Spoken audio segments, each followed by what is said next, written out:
Hi friends, ஐ மோகன் from கிஷப் academy. So அந்த video பதிவில் வந்து பார்த்தீங்கன்னா வர்த்தகத்திலிருந்து பேரரசு வரை அப்படிங்கிற ஒரு பாடம் பார்க்க போகிறோம். சரி, ஆங்கிலேயர்கள் முதல்ல வர்த்தகத்துக்கு தான் வந்திருப்பாங்க. அதை தொடர்ந்து வந்து பார்த்தீங்கன்னா ஒரு பெரிய பேரரசை நிறுவி கிட்டத்தட்ட ஒரு 300 வருஷம் நம்மளை அடிமைப்படுத்தி வச்சுருப்பாங்க. சரியா? அதாவது ஆங்கிலேயர்கள் 1600களில் இந்தியா வருவாங்க. கரெக்டாக சொன்னால் 1757 1857 வரைக்கும் பிரிட்டிஷ் கிழக்கிந்தியா கம்பெனியோட ஆட்சி. அதுலேருந்து ஒரு 90 வருஷம் 1858 1947 வரைக்கும் இங்கிலாந்தோட ஆட்சி. கிட்டத்தட்ட ஒரு 190 வருஷம் அவங்க நம்மளை பிடிச்சி ஆண்டிருப்பானுங்க. அது வந்து பார்த்தீங்கன்னா அதற்கு காரணமானது என்னென்ன, அவங்களோட அரசியல் வலிமை எப்படி இருந்துச்சு, எழுச்சி எப்படி இருந்துச்சு, அவர்கள் இங்கே தெளிவாக காலூன காரணமாக இருந்த பிளாசி போர், பக்சார் போரை பற்றியும், அதை தொடர்ந்து 3 கர்நாடக போர்கள் நடக்கும். நாம் உள்ளுக்குள்ளேயே அடைச்சிருக்கும் போது அவங்க வந்து பார்த்தீங்கன்னா ஒருத்தருக்கு ஒருத்தர் சண்டை மூட்டிவிட்டு அதை உடன்படிக்கையில் மூலமாக போட்டு அது மூலமாக நம்ம கிட்ட வந்து பார்த்தீங்கன்னா நம்ம பழைய அரசுகிட்ட இருந்து என்ன பண்ணுவாங்க, வரி வசூல் பண்ணக்கூடிய உரிமையை பிடிங்க அவனுங்க சுரண்ட ஆரம்பிச்சிருப்பாங்க. அதெல்லாம் அந்த பாடத்தில் வரும். அதை தொடர்ந்து துணைப்படை திட்டம், வாரிசிலப்பு கொள்கை. இல்லை, இந்த பாடமே வந்து பார்த்தீங்கன்னா ரொம்ப ரொம்ப முக்கியமான படம். 8வதுல மற்ற பாடங்களோட கம்பேர் பண்ணும்போது இந்த பாடம் ரொம்ப முக்கியம். ஏன்னா மற்ற பாடங்களில் இருக்கிறத நீங்கள் ஆல்ரெடி படிச்சிருப்பீங்க. இதில் இருக்கிறது வந்து பார்த்தீங்கன்னா இது வரைக்கும் நீங்கள் படிச்சிருக்க மாட்டீங்க. சரியா? அதாவது ஐரோப்பியர்கள் வருகை வந்து புது சிலபஸில் இல்லை. ஆனால் இது ஐரோப்பியர் வருகைக்கு அப்புறம் நடந்த விஷயங்கள். சரியா? 15ஆம் நூற்றாண்டில் நில வழியாகவும் கடல் வழியாகவும் புதிய நிலவியல் கண்டுபிடிப்புகளின் சகாப்தமாக ஐரோப்பியா விளங்கியதுன்னு சொல்றாங்க. சரியா? ஸோ முதல்ல வந்து பார்த்தீங்கன்னா ஐரோப்பியர்கள் தான் மற்ற நாடை கண்டுபிடிக்கல, மற்ற நாடுக்கு போகிறதுக்கான வழியை வந்து பார்த்தீங்கன்னா முயற்சி செஞ்சு பண்ணியிருப்பாங்க. அவங்களுக்கு முன்னாடியே தமிழர்கள் வந்து பார்த்தீங்கன்னா ஐரோப்பாவோடலாம் ஆப்பிரிக்காவோடலாம் வணிகம் பண்ணியிருக்காங்க. அது வேற கணக்கு. அப்புறம் இந்த புதிய யுகத்தில் 15ஆம் நூற்றாண்டு அப்படின்னா 1400களில் தான் வந்து பார்த்தீங்கன்னா முதல்ல எப்படி தாண்டி போகிறது அப்படிங்கிறத கண்டுபிடிக்கிறாங்க. முதல்ல வந்து பார்த்தீங்கன்னா எங்கப்பா உலக மேப் இருந்துச்சுன்னா கொஞ்சம் ஈஸியாக இருக்கும். சரி, ரைட்டு. இப்போ வந்து பார்த்தீங்கன்னா இங்கே ஐரோப்பா இருக்கும். சரியா? அதுக்கப்புறம் இங்கே ஆப்பிரிக்கா இருக்கும், இப்படி ஆப்பிரிக்கா இருக்கும். அதை தொடர்ந்து வந்து இப்படி இந்தியா இருக்கும். சரியா? ஐரோப்பாவிலிருந்து இங்கே தான் முதல்ல வந்திருப்பாங்க. சரியா? இதுதான் வந்து பார்த்தீங்கன்னா நன்னம்பிக்கை முனை. இங்கேருந்து தான் எல்லா பக்கமும் போக முடியும் அப்படிங்கக்கூடிய தன்னம்பிக்கை கேப் ஆஃப் குட் ஹோப்னு சொல்லுவாங்க. அதை முதல்ல வந்து பார்த்தீங்கன்னா ஒரு பாத்லோமியா டயஸ் அப்படிங்கிறவர் தான் கண்டுபிடிப்பார். சரியா? அவர் கண்டுபிடிச்சது வந்து பார்த்தீங்கன்னா நிறைய பேத்துக்கு வந்து பார்த்தீங்கன்னா அங்கே போகலாம் அப்படிங்கிற, நிறைய இடங்களுக்கு போகலாம் அப்படிங்கக்கூடிய ஒரு தன்னம்பிக்கையை உண்டு பண்ணும். சரியா? அது 1480களிலே கண்டுபிடிச்சாங்க. அதை தாண்டி ஆப்பிரிக்காவை சுற்றி போக முடியாதுங்கிறத ஆப்பிரிக்காவை சுற்றி ஒருத்தர் போயிடுவார், பாத்லோமியா டயஸ். சரி, அதுக்கு முன்னாடி வந்து பார்த்தீங்கன்னா ஹென்ரின்னு ஒருத்தர் போயிருப்பார். சரி, அதெல்லாம் பழைய கடை வருங்க. அதை தொடர்ந்து இந்தியாவுக்கான வழியை கண்டுபிடித்தவர் வந்து பார்த்தீங்கன்னா வாஸ்கோ ட காமா. போர்ச்சுகீசர் தான் முதல்ல ஐரோப்பியர்கள்லேயே போர்ச்சுகீஸ் தான் முதல்ல இந்தியாவுக்கு வந்திருப்பாங்க. சரியா? போர்ச்சுகீஸ் சேர்ந்த வாஸ்கோ ட காமா இந்தியாவை கண்டுபிடிக்கல. அந்த வெண்ணெண்ணை நம்மளை கண்டுபிடிக்கிறது, இந்தியாவுக்கு வரக்கூடிய வழியை கண்டுபிடிச்சிருப்பார்.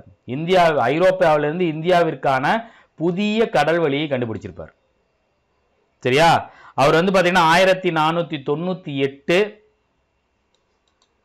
மே 20 வாக்கில் வந்து பார்த்தீங்கன்னா இந்தியாவிற்கான வழியை கண்டுபிடிச்சிருப்பார். எங்க முதல்ல வந்து லேண்ட் ஆவார்னு வந்து பார்த்தீங்கன்னா கேரளா. நீங்க இப்படி வரும்போது இந்த பக்கம் கேரளா தானே இருக்கும். கேரளாவில் கோழிக்கோடு அப்படிங்கிற இடத்துல வந்து பார்த்தீங்கன்னா அவர் லேண்ட் ஆவார்.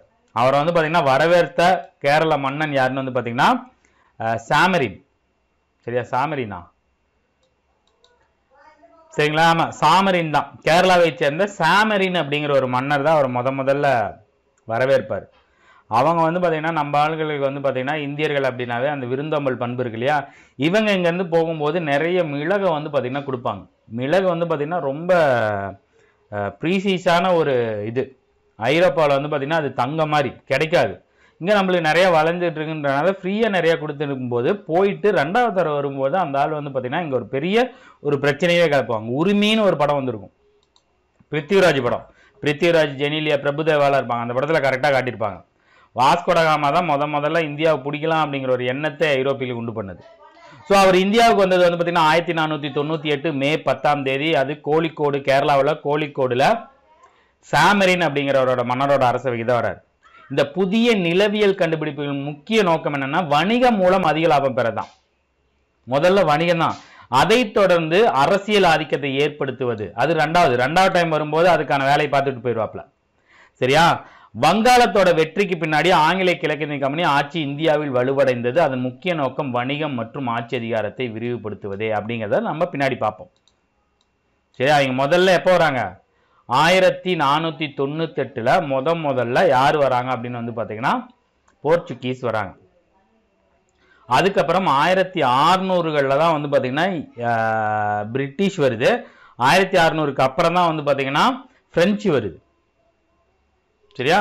அப்புறம் வந்து அவங்க எங்களுக்கான வணிக குடியேற்றங்களை வந்து பார்த்தீங்கன்னா இங்கே நிறுவுறாங்க. ஸோ இந்த ஆர்டர் நல்லா ஞாபகம் வச்சுங்க. போர்ச்சுகீசர் 1498. சரியா? அடுத்து டச்சு வரும். சரியா? டச்சு 1602 வரும். சாரி, பிரிட்டிஷ் வரும் 1600 வரும். பிரிட்டிஷ் முன்னாடியே டச்சுக்காரர்கள் வந்துருவாங்க. சரியா? அதுக்கப்புறம் வந்து பார்த்தீங்கன்னா டேனியர்கள் வருவாங்க. டேனியர்கள் 1616. அதுக்கப்புறம் பிரெஞ்சு தான் கடைசியாக வரும். பிரான்ஸ் தான் 1664 வரும். ஸோ அப்படி நீங்கள் எடுத்துக்கிட்டிங்கன்னா போர்ச்சுகீசியர்கள், டச்சு, பிரிட்டிஷு, டேனியர்கள், அப்புறம் வந்து பார்த்தீங்கன்னா பிரெஞ்சுக்காரர்கள். சரியா? முதல் போர்ச்சுகீஸில் வந்து பார்த்தீங்கன்னா கேரளா வந்து கோவாவில் தான் அவங்களோட தலைமையை ஏற்ற வைப்பாங்க. கோவா, கொச்சின், டையூ, டாமன் இதெல்லாம் பிடிச்சிருவாங்க. டச்சுக்காரர்கள் அப்படியே இந்த பக்கம் பழவேற்காடு, புலிக்காடு, நாகப்பட்டினம் வருவாங்க. சரியா? அவங்க எல்லாம் மசாலா வணிகத்தில் தான் ரொம்ப கவனம் செலுத்தியிருப்பாங்க. ஆங்கிலேயர்கள் வரும்போது முதல்ல சூரத்து போயிடுவாங்க. சூரத்துக்கு அப்புறம் தான் செயின்ட் ஜார்ஜ் கோட்டை, சென்னை. அதுக்கப்புறம் அவங்களோட பெரிய ஹப்பா சென்னை மாறிடும். அதுக்கப்புறம் பம்பாய் ஒரு சீதனமாக வாங்குவாங்க. வில்லியம் கோட்டை கொல்கத்தாவில் கட்டுவாங்க. சரியா? பிரெஞ்சுக்காரர்கள் இந்த பக்கம் புதுச்சேரி, காரைக்கால், மாகி, ஏனாமு இங்கெல்லாமே. சரியா? முதல்ல வந்து பார்த்தீங்கன்னா இந்த வங்காளத்தில் தான் வந்து பார்த்தீங்கன்னா பிரெஞ்சுக்காரர்கள் அவங்களுக்கான கோட்டையை கட்டுவாங்க. சரியா? வங்காளத்தில் ஒரு கோட்டை கட்டுவாங்க. முதல்ல கட்டப்பட்ட கோட்டை வந்து பார்த்தீங்கன்னா வில்லியம் ஜார்ஜ் கோட்டை சென்னையில். அதுக்கப்புறம் 1690களில் வந்து பார்த்தீங்கன்னா எங்கே கட்டுவாங்கன்னு வந்து பார்த்தீங்கன்னா கல்கத்தாவில் கட்டுவாங்க. கல்கத்தாவில் கட்டி கோட்டையை கட்டுற அளவுக்கு அவங்க பெருசாக போகும்போது வங்காளத்தில் இருந்த அரசருக்கும் நவாப்புக்கும் இவங்களுக்கும் ஒரு சின்னதாக முட்டிக்கும். அதுக்கான இதுதான் வந்து பார்த்தீங்கன்னா பிளாசி போர். சரியா? பிளாசி போர் நடக்கிறதுக்கு முன்னாடியே வங்காள நவாப் வந்து பார்த்தீங்கன்னா அல்வர்திகான்னு ஒருத்தர் இருப்பார்.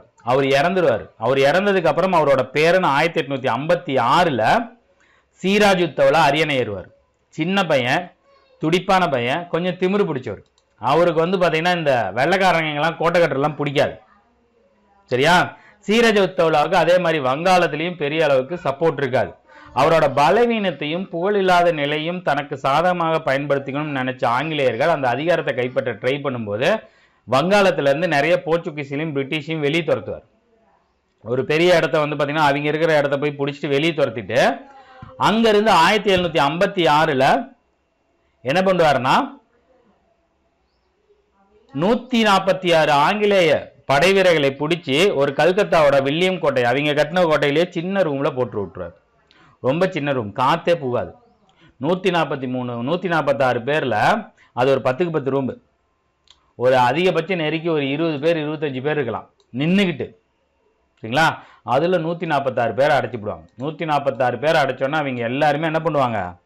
மூச்சு விடாமல் அடுத்த நாள் காலையில் திறந்து விடும்போது வெறும் 23 பேர் தான் பிழைப்பாங்க. 123 பேர் செத்து போயிடுவாங்க. அதுதான் வந்து பார்த்தீங்கன்னா டார்க் ரூம் ட்ராஜடி அப்படின்னு சொல்லுவாங்க. சரியா? இருட்டறை துயர சம்பவம். அது வந்து பார்த்தீங்கன்னா வெள்ளைக்காரங்களை வந்து பார்த்தீங்கன்னா பயங்கரமாக கோவப்படுத்திடும். இதுக்கப்புறம் இவரை விடக்கூடாது அப்படின்னு சொல்லிட்டு சீராஜுத்தவுலாவுக்கு எதிராக என்ன பண்ணுவாரு? போர் பண்ணும் அப்படின்னு சொல்லி ட்ரை பண்ணுவாங்க. சரியா? இந்த சம்பவத்துக்கு முன்னாடி சீராஜுத்தவுலா வந்து பார்த்தீங்கன்னா இந்த ஆங்கிலேயரோட எண்ணத்தை புரிந்து கொண்டவர்கள் பாடம் புகுத்த கல்கத்தாவில் இருந்த எல்லா குடியேற்றங்களையும் தாக்குதல் நடத்தி காசிம் பஜாரில் அமைந்துள்ள வணிக மையத்தை கைப்பற்றுவார். அதற்கப்புறம் 1756 ஜூன் 20 ஆங்கிலேயரின் வில்லியம் கோட்டை நவாப்ட சரணடைஞ்சிடும். ஆனாலும் ராபர்ட் கிளைவ்னு ஒரு ஆள் வருவார். அவர் வந்து கல்கத்தாவை மீட்டுருவார். சரியா? கல்கத்தாவை மீட்டினதுக்கு அப்புறம் 1757 பிப்ரவரி 9 அலிநகர் உடன்படிக்கையின்படி சீராஜுத்தவுலா ராபர்ட் கிளைவோட சில நிபந்தனைகள் எல்லாத்தையும் ஏற்றுக்குவார். ஸோ சீரஜ் உத்தவ்லா இது கோபமா இருக்கும். அவர் என்ன பண்ணுவார் அப்படின்னா பிரெஞ்சுக்காரங்களுக்கு ஒரு பக்கம் வந்து பாத்தீங்கன்னா ஆதரவு கொடுப்பாரு. பிரிட்டிஷுக்கும் பிரெஞ்சுக்கும் ஆல்ரெடி பிரச்சனையா இருக்கும். பிரெஞ்சுக்காரங்க என்ன பண்ணுவாங்கன்னா பிரெஞ்சுக்காரங்களோட கோட்டையை வந்து பாத்தீங்கன்னா ஒரு ஏரியாவை வந்து பாத்தீங்கன்னா ஆங்கிலேயர்கள் கைப்பற்றுவாங்க. ஸோ இந்த பக்கம் வந்து பாத்தீங்கன்னா ரெண்டா நடக்கும். எப்பயுமே அங்க வருங்க இந்த கர்நாடகா போர் இது எல்லாமே ரெண்டு. ஒன்னு பிரிட்டிஷ், இன்னொன்னு பிரான்ஸ் பிரெஞ்சு. சரியா? பிரிட்டிஷ் வந்து பாத்தீங்கன்னா சீரஜ் உத்தவ்லாவுக்கு எதிராக இருக்கும். சீரஜ் உத்தவ்லா அப்புறம் பிளஸ் பிரான்ஸ். இந்த பக்கம் வந்து பாத்தீங்கன்னா பிரிட்டிஷ். சரியா? பிரிட்டிஷ் என்ன பண்ணுவாங்கன்னா சீரஜ் உத்தவ்லா கீழே இருக்கிறவங்க எல்லாத்துக்கும் வேலைக்கு வாங்கிக்கிறாரு. அவரோட சித்தப்பா ஒருத்தர் இருப்பார் மீர் ஜாபர்னு. அண்ணன் இறந்ததுக்கு அப்புறம் தம்பிக்கு வருங்கும் போது பேரை வந்தோடனே மீரஜ் ஜாபர் அவருக்கு வேணும் அப்படின்னால பிரிட்டிஷ் ஹெல்ப் பண்ணுவார். சரியா? சோ சீரஜ் உத்தவ்லா பிரெஞ்சு கூட்டணி பிளஸ் பிரிட்டிஷ், இந்த பக்கம் வந்து பாத்தீங்கன்னா மீர் ஜாபர், அவங்க எல்லாம் சேர்ந்து ஒரு போர் நடக்கும். அதான் வந்து பாத்தீங்கன்னா பிளாசி அப்படிங்கிற இடத்துல நடக்கும் 1757 ஜூன் 23. பிளாசி போர்ல மொத்தமா எல்லாருமே தோத்து போயிடும். ஆக்சுவலா பிளாசி போர் தான் ஆங்கிலேயர்கள் இந்தியாவில் வலுவாக ஒரு வணிக நிறுவனம் தாண்டி ஒரு ஒரு ஒரு அரசு மாதிரி வந்து காலூனதுக்கான காரணம் பிளாசி போர் தான்.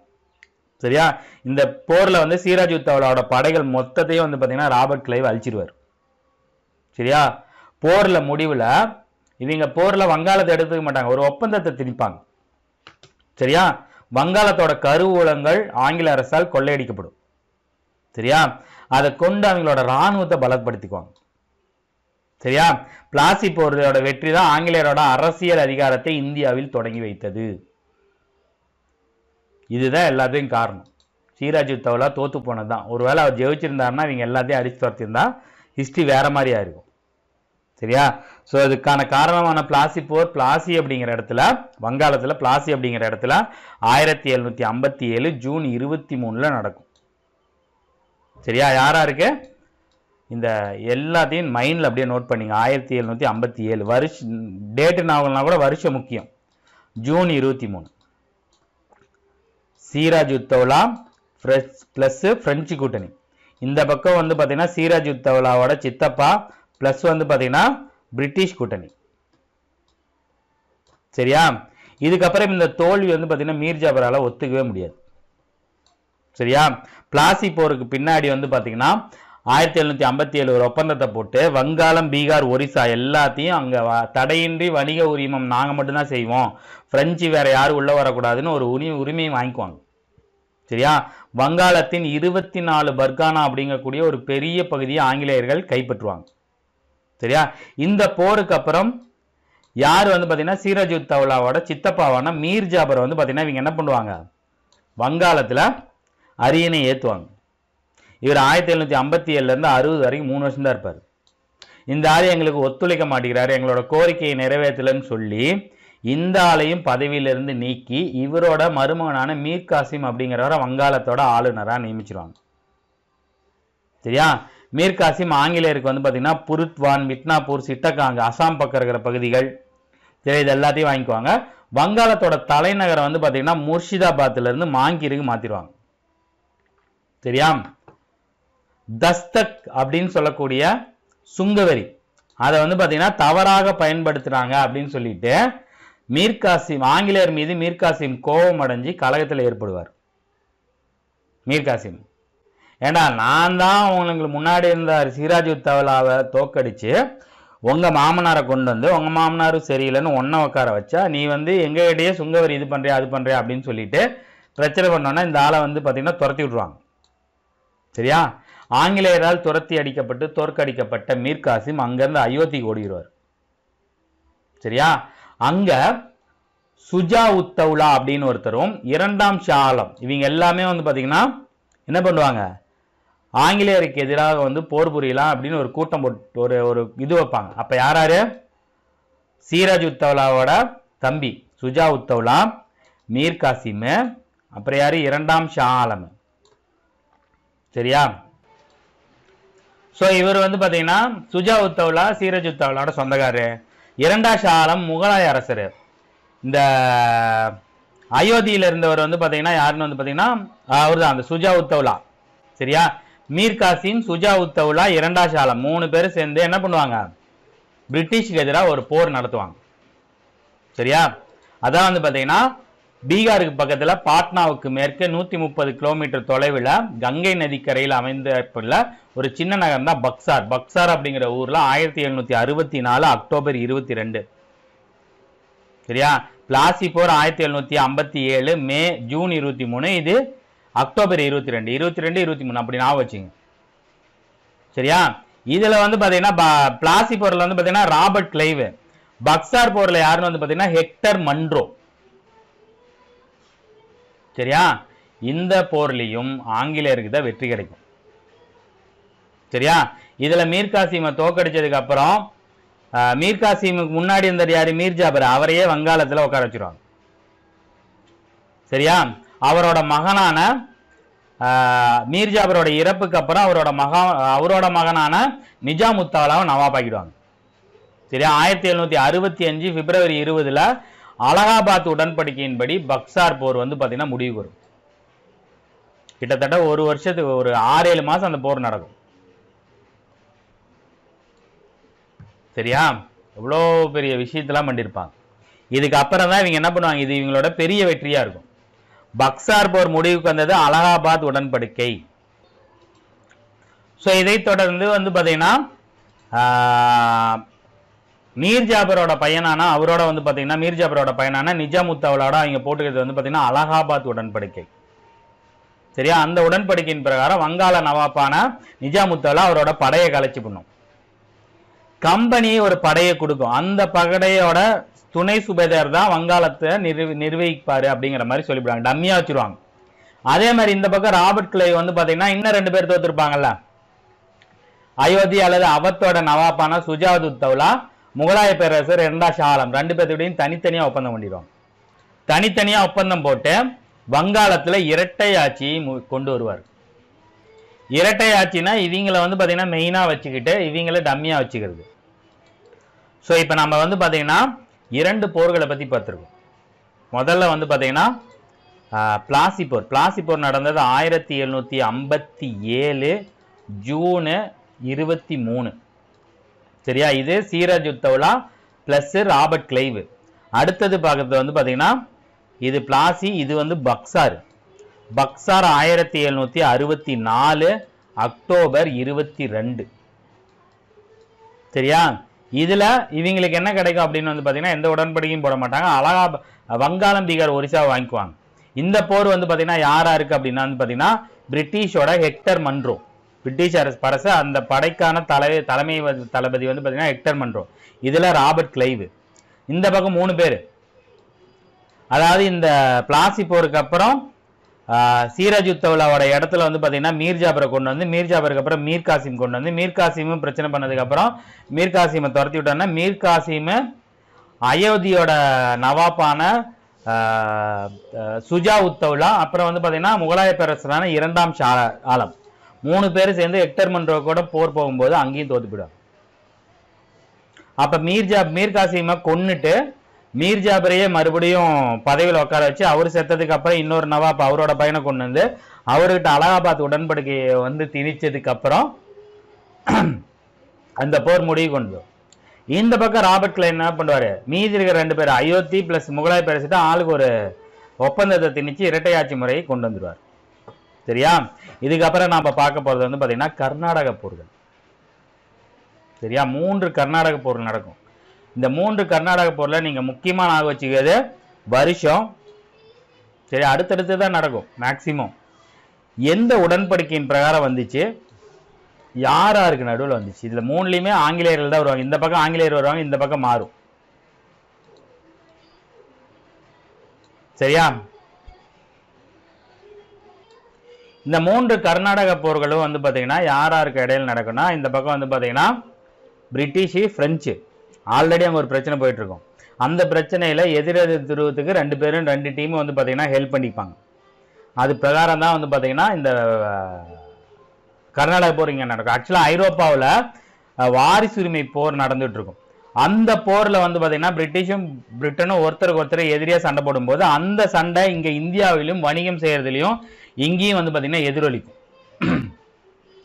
இது எதுக்கு அப்படின்னா தென்னிந்தியாவில் யாரு வரி வாங்கணும் அப்படிங்கிறதுல 2 பேர் மோதிக்குவாங்க. நம்ம நாட்டு இங்கே பாருங்க எவ்வளோ பெரிய கொடுமை. நம்ம நாட்டில் வரி வாங்குறது யாரு, நம்மளை ஆள்றது யாருன்னா அவனுக்கு 2 பேரும் சண்டை போட்டுக்குவாங்க. இது இங்கே இருக்கக்கூடிய 3 போர்களுக்கு வழிவகுக்கு. அதுதான் 3 கர்நாடக போர்கள். சரியா? இந்த 3 கர்நாடக போர்களுக்கும் வந்து பார்த்தீங்கன்னா நான் வந்து பார்த்தீங்கன்னா ஒரு இது மாதிரி கொண்டு வரேன். அது உங்களுக்கு ரொம்ப ஈஸியாக இருக்கும். இதில் இருக்கிறது அப்படியே நம்ம அதில் பார்ப்போம். ஸோ முதல் கர்நாடக போர் 1746 to 48. அடுத்தது ஒரு வருஷம் கழிச்சு 49 to 54. அடுத்து 56 to 63. சரியா?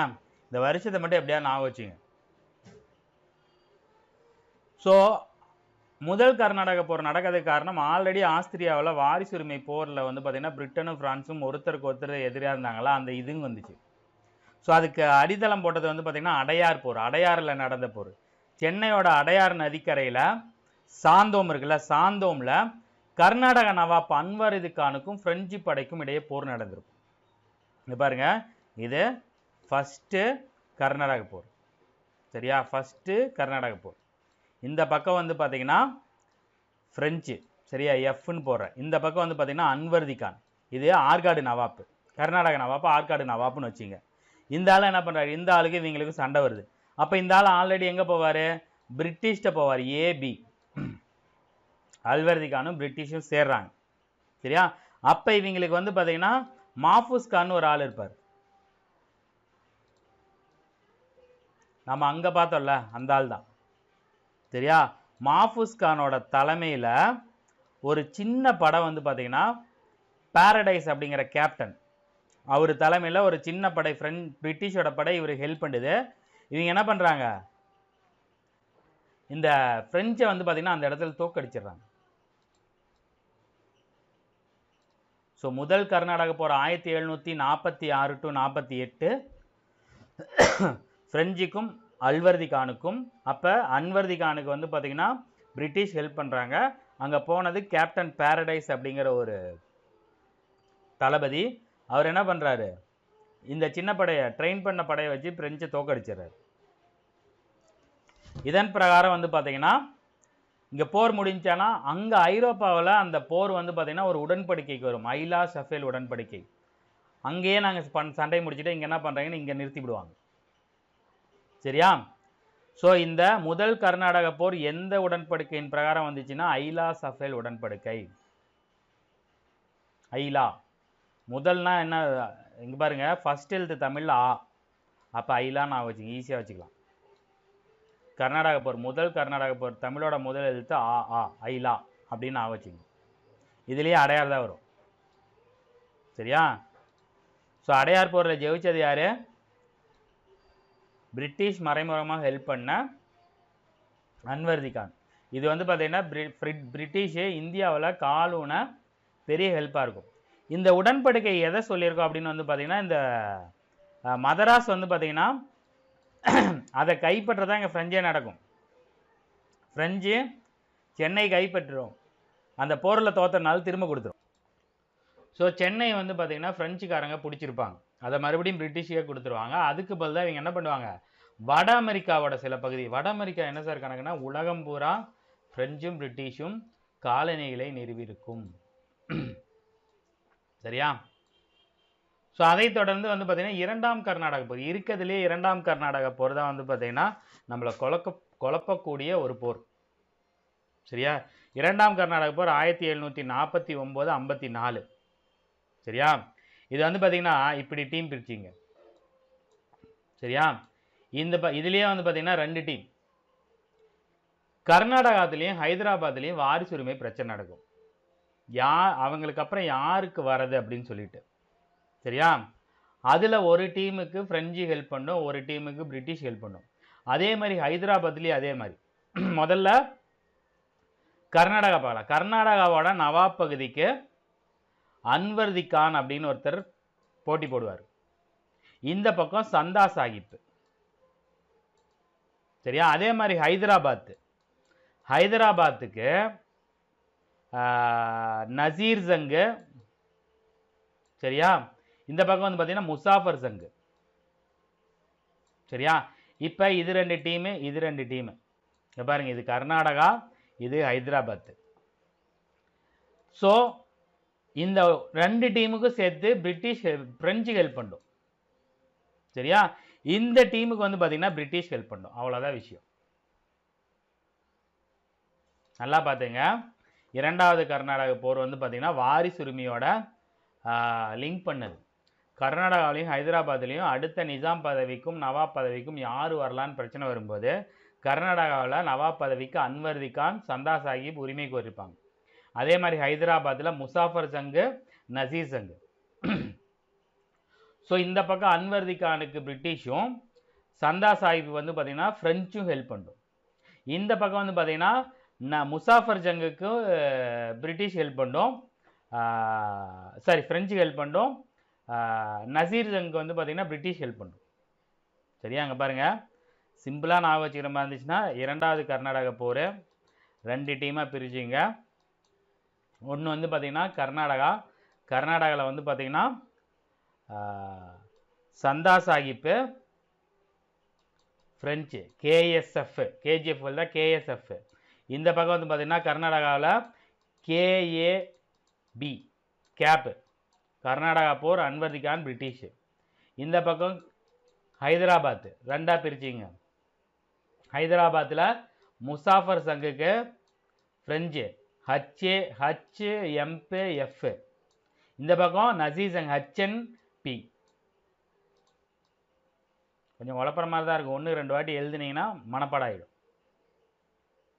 சரியா? இதில் தான் வந்து பார்த்திங்கன்னா 2 பேத்துக்கும் ஒரு பெரிய போர் நடந்துகிட்டு இருக்கும்.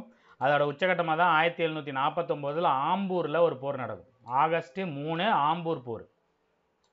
சரியா? அதில் ஃப்ரெஞ்சு கவர்னர் இருக்கிறார்ல டியூப்ளே, அவர் என்ன பண்ணியிருப்பார், Chanda Sahib, Muzaffar Jung, French governor Dupleix 3 பேரும் சேர்ந்து அன்வர்திகாரனோட படையை தோக்கடிச்சு போடுவாங்க.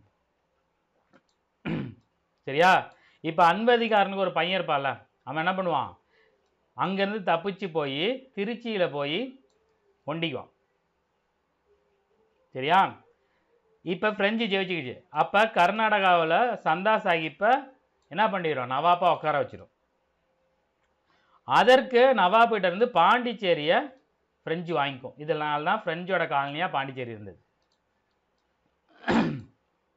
நல்லா பார்த்துங்க, கர்நாடகா ஆம்பூர் போரில் இந்த பக்கம் இருக்கிற 3 டீமு, சந்தா சாஹிப்பு, ஃப்ரெஞ்சோட தளபதி டியூப்ளே, முசாஃபர் ஜங்கு 3 பேர் சேர்ந்து அன்வர்தி கானை தோக்கடிச்சு விடுவாங்க. அன்வர்தி கானோட பையன் திருச்சிக்கு ஓடி போயிடுவான். சந்தா சாஹிப்பை நவாப்பா உட்கார வச்சுருவாங்க. அதுக்கு பதிலாக ஃப்ரெஞ்சு பாண்டிச்சேரியில் இருக்கிற 80 கிராமம், கிட்டத்தட்ட பாண்டிச்சேரி சுற்றி இருக்கிற காரைக்கால், மாஹி, ஏனாம் எல்லாத்தையும் வாங்கிக்கும். சரியா? இந்த பக்கம் இன்னொருத்தர் மீதி இருக்கிறவர் யார், அன்வர்திகாரனுக்கு யாருக்கு எதிராக, சந்தா சாஹிப்புக்கு எதிராக. ஸோ இவரை தோக்கடிச்சாச்சு, சந்தா சாஹிப்பு உள்ள கொண்டு வந்தாச்சு. முசாஃபர் சங்குக்கு எதிராக நசீர் சங்கு இல்லையா, நசீர் சங்கையும் ஃப்ரெஞ்சு என்ன பண்ணுவோம், தோக்கடிச்சு கொன்னுப்படும். அப்போ முசாஃபர் வந்து பார்த்தீங்கன்னா ஹைதராபாத்தோட நிஜாமாயிக்கும். அந்த இடத்துல அவங்களுக்கு கிருஷ்ணாவோட தென்பகுதியில் இருந்த ஆளுநராக டியூப்ளே வந்துடுவார். சரியா?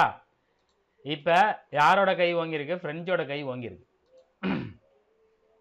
1751 ஹைதராபாத் நிஜாமா உட்கார வச்ச ஃப்ரெஞ்சுக்காரங்க உட்கார வச்ச முசாஃபர் சங்கை கொன்னுப்படுவாங்க. சரியா? கொன்னதுக்கப்புறம் அங்கே ஒரு பெரிய பிரச்சனை நடக்கும். அப்போ நசீர் ஜங் இருந்தார் இல்லையா, ஆல்ரெடி பிரிட்டிஷ்காரங்களுக்கு உதவியில் இருந்த நசீர் ஜங்கரோட சகோதரான ஜலபத் அப்படிங்கிறவர் ஃப்ரெஞ்சு படையோட உதவியோட ஹைதராபாத்தோட நிஜாம் ஆயிடுவார். அதாவது இவங்க அப்பனை கொன்னதே இவனுங்களோட கூட்டணி வச்சுக்கிட்டு அவன் என்ன பண்ணுவான், ஹைதராபாத்தோட நிஜாம் ஆயிடுவார். அப்போ ஃப்ரெஞ்சுக்காரங்க என்ன பண்ணுவாங்க, இந்த பக்கம் இருந்த எதிரியை கொன்று எதிரியோட பையனையே மறுபடியும் ஆளுநராகனால இவங்களுக்கு அங்கே எதிரியே கிடையாது. குண்டூர் மாட்டை தவிர மற்ற எல்லாத்தையும் கர்நாடகா, ஹைதராபாத்தில் இருக்கிற எல்லாத்தையும் ஃப்ரெஞ்சுக்காரங்க வாங்கிக்குவாங்க. டியூப்ளேவோட அதிகாரம் உச்சத்துக்கு போயிடும். இதுக்கு ஆப்பகிற மாதிரி தான் ஆற்காடு போர் நடக்கும். சரியா? ஸோ இந்த நேரத்தில் தான் வந்து பார்த்தீங்கன்னா டியூப்ளே என்ன பண்ணியிருப்பார் அப்படின்னா, இந்த அன்வர்தி கானோட பையன் ஒருத்தர் இருந்திருப்பார் இல்லையா. சரியா? அதாவது இங்கே பாருங்க, அன்வர்தி கானோட பையன் முகமது அலி திருச்சி கொண்டிருப்பார் இல்லையா, திருச்சியில் இருக்கிறவனையும் கொன்னுப்பலாம் அப்படின்னு சொல்லிட்டு சந்தா சாஹிப் எதிரியே வைக்கக்கூடாது. அந்த முகமது அலி முடிச்சு விட்டுறலான்னு சந்தா சாஹிப் என்ன பண்ணியிருப்பாரு, ஒரு படை அமைச்சிருப்பார். ஸோ அந்த நேரத்தில் ஆற்காடை தாக்கலாம் அப்படின்னு சொல்லிட்டு ராபர்ட் கிளைவ் கம்பெனிகிட்ட அனுமதி கோரும்போது, ஸோ முகமது அலியை தாக்கிறதுக்கு சந்தா சாஹிப் போயிருக்காரு. அப்போ ஆற்காடு ஃப்ரீயாக இருக்கும், ஆற்காடை நாங்கள் தாக்குறோம் அப்படின்னு சொல்லிட்டு ராபர்ட் கிளைவ் அப்போ ஆளுநராக இருந்த சாண்ட்ரஸ் கிட்ட அனுமதி வாங்கும்போது அனுமதி கொடுத்துருவாங்க. இவர் என்ன பண்ணுவார், ஆற்காட்டை தாக்கி ஆற்காட்டை வந்து பார்த்திங்கன்னா கைப்பற்றுவார். இதனால தான் வந்து பார்த்திங்கன்னா ராபர்ட் கிளைவை ஆற்காடு வீரர் அப்படின்னு சொல்லுவாங்க.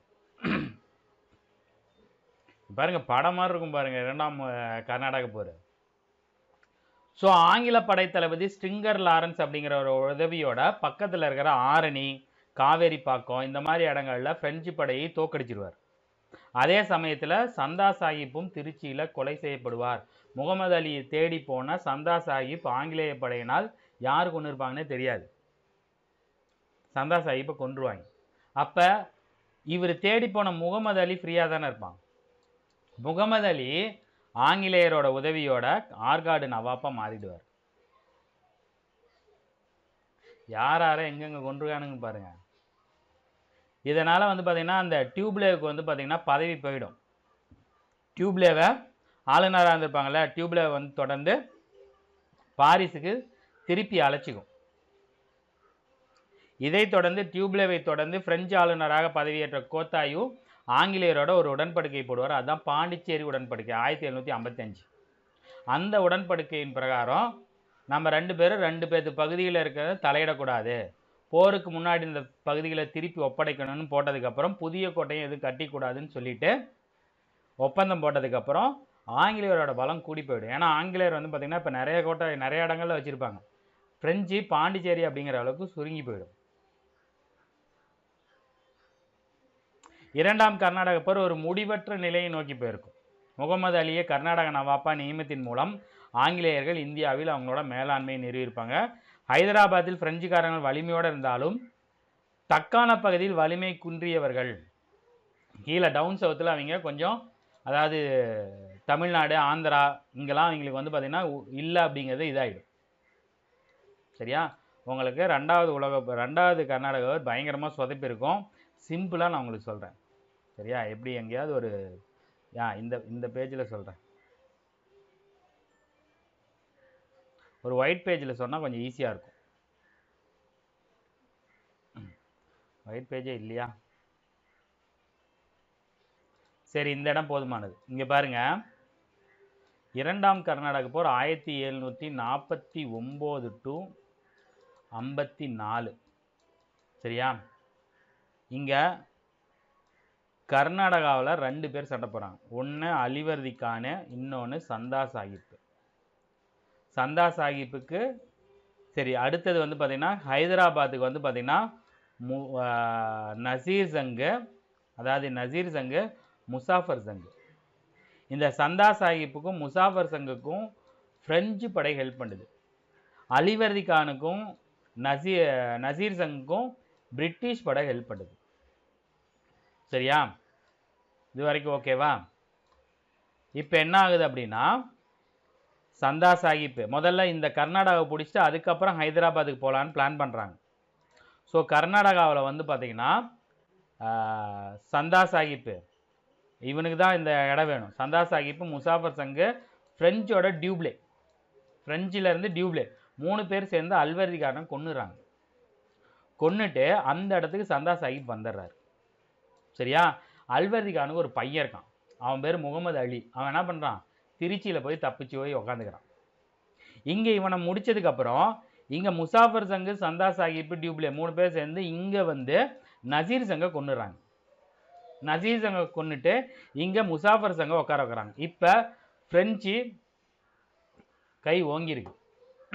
சரியா, இந்த கர்நாடகா கொன்னதுக்கோசரம் பிரெஞ்சு இந்த இடத்துல வந்து பாண்டிச்சேரியும், இங்கே வந்து பார்த்தீங்கன்னா இந்த ஹைதராபாத் பக்கத்தில் இருக்கிற குண்டூர் தவிர மற்ற பகுதிகளில் இருக்கக்கூடிய வரி வசூல் பண்ணுற உரிமையை வாங்கிக்குது. இதோட இது முடிஞ்சு போச்சா? இதோட இது முடியல. அப்புறம் தான் மறுபடியும் பிரச்சனை ஆரம்பிக்குது. சரியா, இப்போ ஹைதராபாத்தில் நசீர் சங்கை கொண்டுட்டாங்க. முசாஃபர் சங்கு இருக்காருல்ல, முசாஃபர் சங்கு கொல்லப்படுறார். கொல்லப்பட்டதுக்கு அப்புறம் முசாஃபர் சங்கோட பையனை வந்து பார்த்தீங்கன்னா உட்கார வைக்கிறாங்க. சரியா? அப்போ ஆல்ரெடி கொல்லப்பட்ட நசீர் சிங் இவங்க 2 பேரும் சொந்தக்காரங்களாம் தானே சண்டை போட்டுப்பாங்க. இவங்கள பையனை கொண்டு வந்து சல்பத் அப்படிங்கிறவளை ஃப்ரெஞ்சே உட்கார வச்சு ஒரு பெரிய வரி வசூல் பண்ணுற உரிமை வாங்கிச்சு. இப்போ இதை விட்டுருங்க. இப்போ அலிவர்தி கானோட பையன் ஒருத்தன் போய் முகமது அலின்னு திருச்சியில் உட்காந்துருப்பான்ல, சரியா? இந்த திருச்சியில் இருக்கிற முகமது அலி கொல்றதுக்கோசரம் சந்தா சாஹிப் திருச்சிக்கு போகிறாரு. திருச்சியில் சந்தா சாஹிப் கொல்லப்படுறாரு. சந்தா சாஹிப் கொல்லப்பட்டதுக்கப்புறம் பிரிட்டிஷ் என்ன பண்ணுது, சந்தா சாஹிப் பிரெஞ்சோட இருந்த சந்தா சாஹிப்பை கொன்னுட்டு இந்த முகமது அலி கொண்டு வந்து கர்நாடகாவில் உட்கார வச்சிருது. இதுக்கு முன்னாடி இவர் இங்கே தேடி போகும்போது இங்கே ஆற்காடு ஃப்ரீயாக இருக்குது அப்படின்னு சொல்லிட்டு ராபர்ட் கிளைவு இங்கே ஆற்காடை வந்து தாக்கி ஜெயிச்சிடறாரு. அதனால தான் ஆற்காடு வீரர். இப்போ இந்த இடத்துல பிரிட்டிஷ் தோற்று போயிடுது, சாரி ஃப்ரெஞ்சு தோற்று போயிடுது. சரியா? இதோட ஒன்று முடிஞ்சிச்சு. அப்போ டியூப்ளேவோட ஆட்சி முடிவுக்கு வந்துருச்சு. இப்போ யார் கை ஓங்கியிருக்கு? பிரிட்டிஷோட கை ஓங்கியிருக்கு. அந்த உடன்படிக்கை அந்த போர் வந்து பார்த்திங்கன்னா பாண்டிச்சேரி உடன்படிக்கை 1755 வந்து இப்போ ஹைதராபாத்தில் இருக்கிறது யார்? முகமது அலி, அலிவர்தி கானோட பையன். கர்நாடகாவில் இருக்கிறது நசீர் சங்கோட பையன் சல்பத். இதோட 2ஆம் கர்நாடக போர் முடிஞ்சுது. இந்த 2ஆம் உலக கர்நாடக போரோட முடிவில் புதிய கோட்டை கட்டிக்கூடாது, யாரும் ஒருத்தர் கூட தலையிடக்கூடாதுன்றனால ஆங்கிலேயரோட கை ஓங்குது, பிரெஞ்சோட கை குறைஞ்சி போயிடுது. இதை தொடர்ந்து தான் 3ஆம் கர்நாடக போர் வரும். இந்த 3ஆம் உலக போர் வந்து 3ஆம் கர்நாடக போர் 1756லேருந்து 63 வரைக்கும் நடக்கும். இதில் வந்து பார்த்திங்கன்னா ராஜாக்கள் யாரும் பெருசாக வரமாட்டாங்க. பிரிட்டிஷ் தளபதிக்கும் பிரெஞ்சு தளபதிக்கும் நடந்தது தான். ஐரோப்பாவில் வெடித்த 7ஆண்டு போர் இந்தியாவில் 3ஆவது கர்நாடக போர். இப்போ 2ஆம் கர்நாடக போர், முதல் கர்நாடக போர் அங்கே பிரச்சனை முடியும் போதே வரும். 2ஆம் கர்நாடக போர் இவங்களுக்குள்ள ஒரு மாதிரி பிரச்சனை வந்து முடியும். 3ஆவது கர்நாடக போர் வந்து பார்த்திங்கன்னா அங்கே பிரச்சனை வெடிக்கும் போது, ஐரோப்பாவில் பிரச்சனை வெடிக்கும் போது இங்கே வரும். சரியா? அப்போ ராபர்ட் கிளைவு பிளாசி போர் மூலமாக, அப்போ 1757, சரியா? பிளாசி போர் இங்கே பாருங்கள், இந்த கேப்பில் தான் பிளாசி போர்னு நடந்திருக்கும். பிளாசி போர் 57 தானே. அந்த கேப்பில் கர்நாடக போருக்கு தேவையான நிதி வந்து பார்த்திங்கன்னா ராபர்ட் கிளைவு பிரிட்டிஷுக்கு கொடுத்துருப்பார். சரியா? இந்த பக்கம் இப்போ டியூப்ளே வந்து பார்த்திங்கன்னா இங்கே ஃபுல்லாக தோற்று போயிட்டார். டியூப்ளே தொடர்ந்து ஒருத்தர் வந்திருப்பார். அவரை தொடர்ந்து யார் வந்திருப்பாங்க அப்படின்னு வந்து பார்த்திங்கன்னா கவுண்டி லாலி அப்படின்னு ஒருத்தர் வந்திருப்பார். சரியா? பிரெஞ்சு படைகளை வழி நடத்த கவுண்டி லாலி. அவர் என்ன பண்ணுவார், கடலூரில் இருக்கிற டேவிட் கோட்டை, செயின்ட் ஜார்ஜ் கோட்டை அப்படின்னா சென்னை இருக்குது, செயின்ட் டேவிட் கோட்டைனா கடலூரில் இருக்குது, அந்த கோட்டையை கைப்பற்றுவார். சரியா? கர்நாடக பகுதியிலிருந்து ஆங்கிலேயர்களை விரட்டி அடிக்கணும் அப்படின்னு சொல்லிட்டு அவரோட ஒரு படைத்தளபதியான புஷி அப்படிங்கிறவருக்கு கவுண்டி லாலி உத்தரவிட்டிருப்பார். அப்போ புஷி என்ன பண்ணுவார், ஹைதராபாத்திலிருந்து புறப்படும் போது இந்த பக்கம் ஆந்திரா, ஒடிசா இந்த பகுதியில் எல்லாத்தையும் வந்து பார்த்திங்கன்னா கர்னல் போடே அப்படிங்கிறவர் ராபர்ட் கிளை, வங்கத்திலேருந்து ராபர்ட் கிளை வந்து பார்த்திங்கன்னா அனுப்புவார். புஷி வந்து போரிடுறதுக்கு அவர் இடத்த விட்டு நவரும்போது நீங்கள் போய் அதை பிடிச்சிருங்க அப்படின்னு சொல்லிட்டு. சரியா? இப்போ தான் 2 பேருக்கும் போர் நடக்கும். சரியா? வந்தவாசி போர்.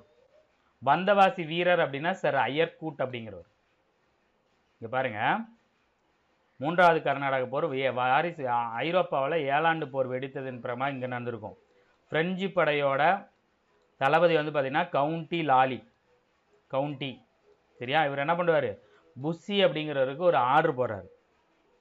இவர் வந்து பார்த்திங்கன்னா கடலூரை பிடிச்சிடறாரு. நீ ஹைதராபாத்தை பிடின்னு, நீ எந்த பக்கம் பிடின்னு சொல்லும்போது இவர் வரும்போது இவர் இருந்த பகுதி வந்து பார்த்திங்கன்னா ராபர்ட் கிளைவ் ஒரு ஆளை வச்சு பிடிச்சிடறாரு. இவரோட படை இங்கே கேப்சர் பண்ணப்படுது. அப்போ இவங்க 2 பேருக்கும் ஒரு பெரிய போர் நடக்கும் இல்லையா?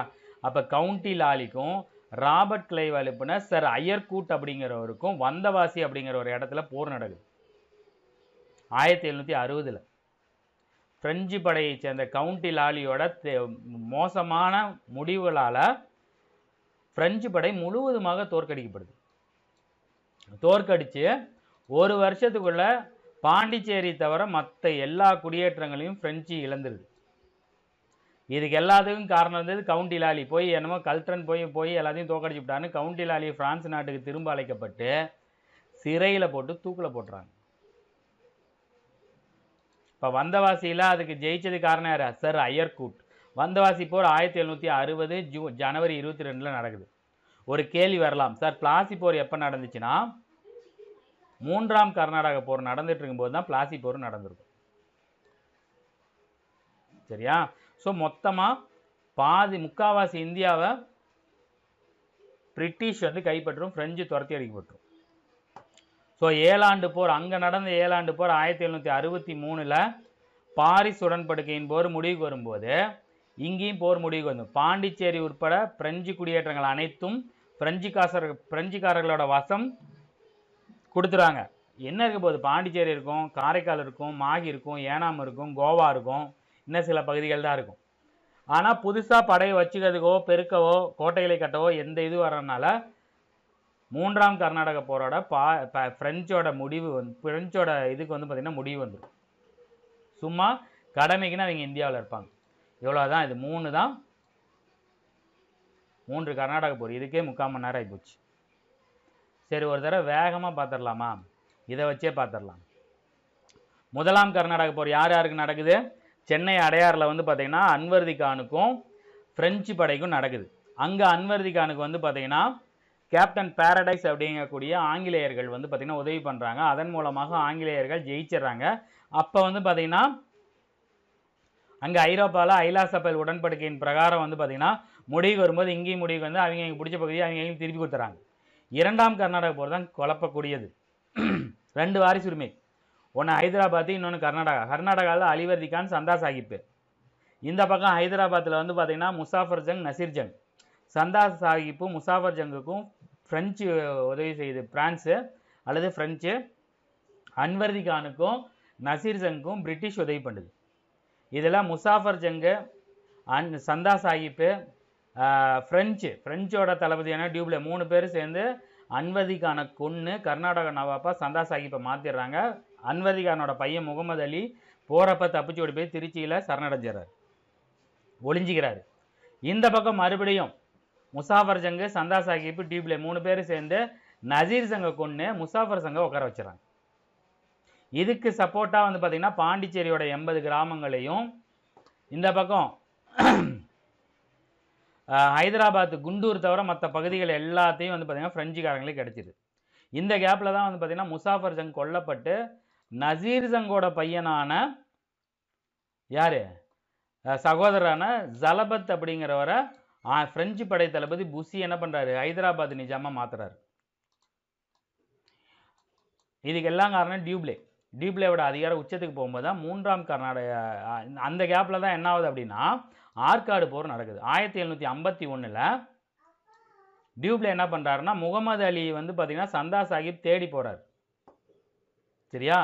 அப்போ டியூப்ளேவும் கூட போகும்போது அங்கே இருந்த பகுதிகள் கேப்பாக இருந்துச்சு அப்படின்னு சொல்லிட்டு ராபர்ட் கிளைவு ஒரு அனுமதி வாங்கிட்டு போய் டியூப்ளே வச்சு இந்த பகுதியை வந்து பார்த்திங்கன்னா ஆற்காடை தாக்கி கைப்பற்றாரு.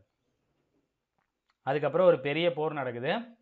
போருக்கு முன்னாடியே வந்து பார்த்திங்கன்னா சந்தா சாஹிப் திருச்சியில் கொல்லப்படுறாரு.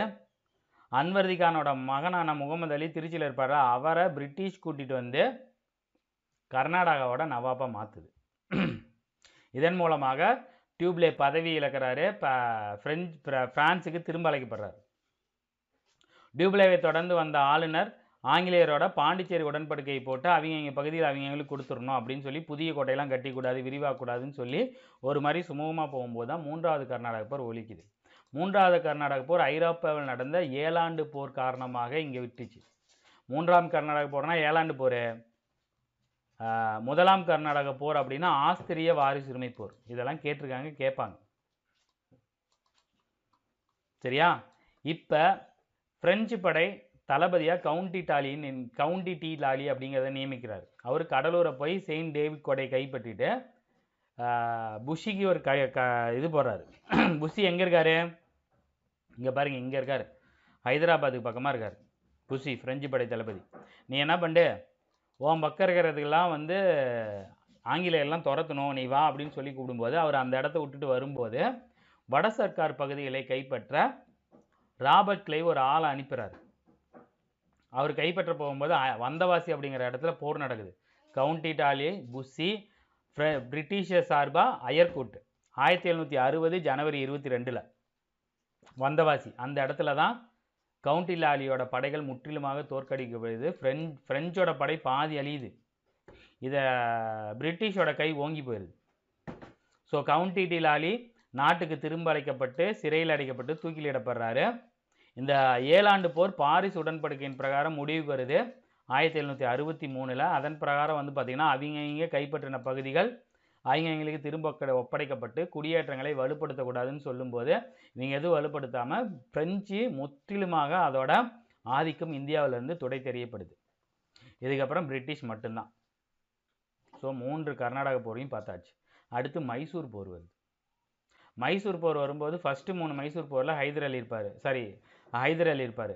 4வது மைசூர் போரில் திப்பு சுல்தான் இருப்பார். இதில் வந்து பார்த்திங்கன்னா நீங்கள் ஞாபகம் வச்சுக்க வேண்டியது இதில் இவங்க அப்படிங்கிற மாதிரிலாம் ஞாபகம் வச்சுக்கல. மைசூர் போர் என்ன வருஷம், என்ன உடன்படிக்கை, சரியா?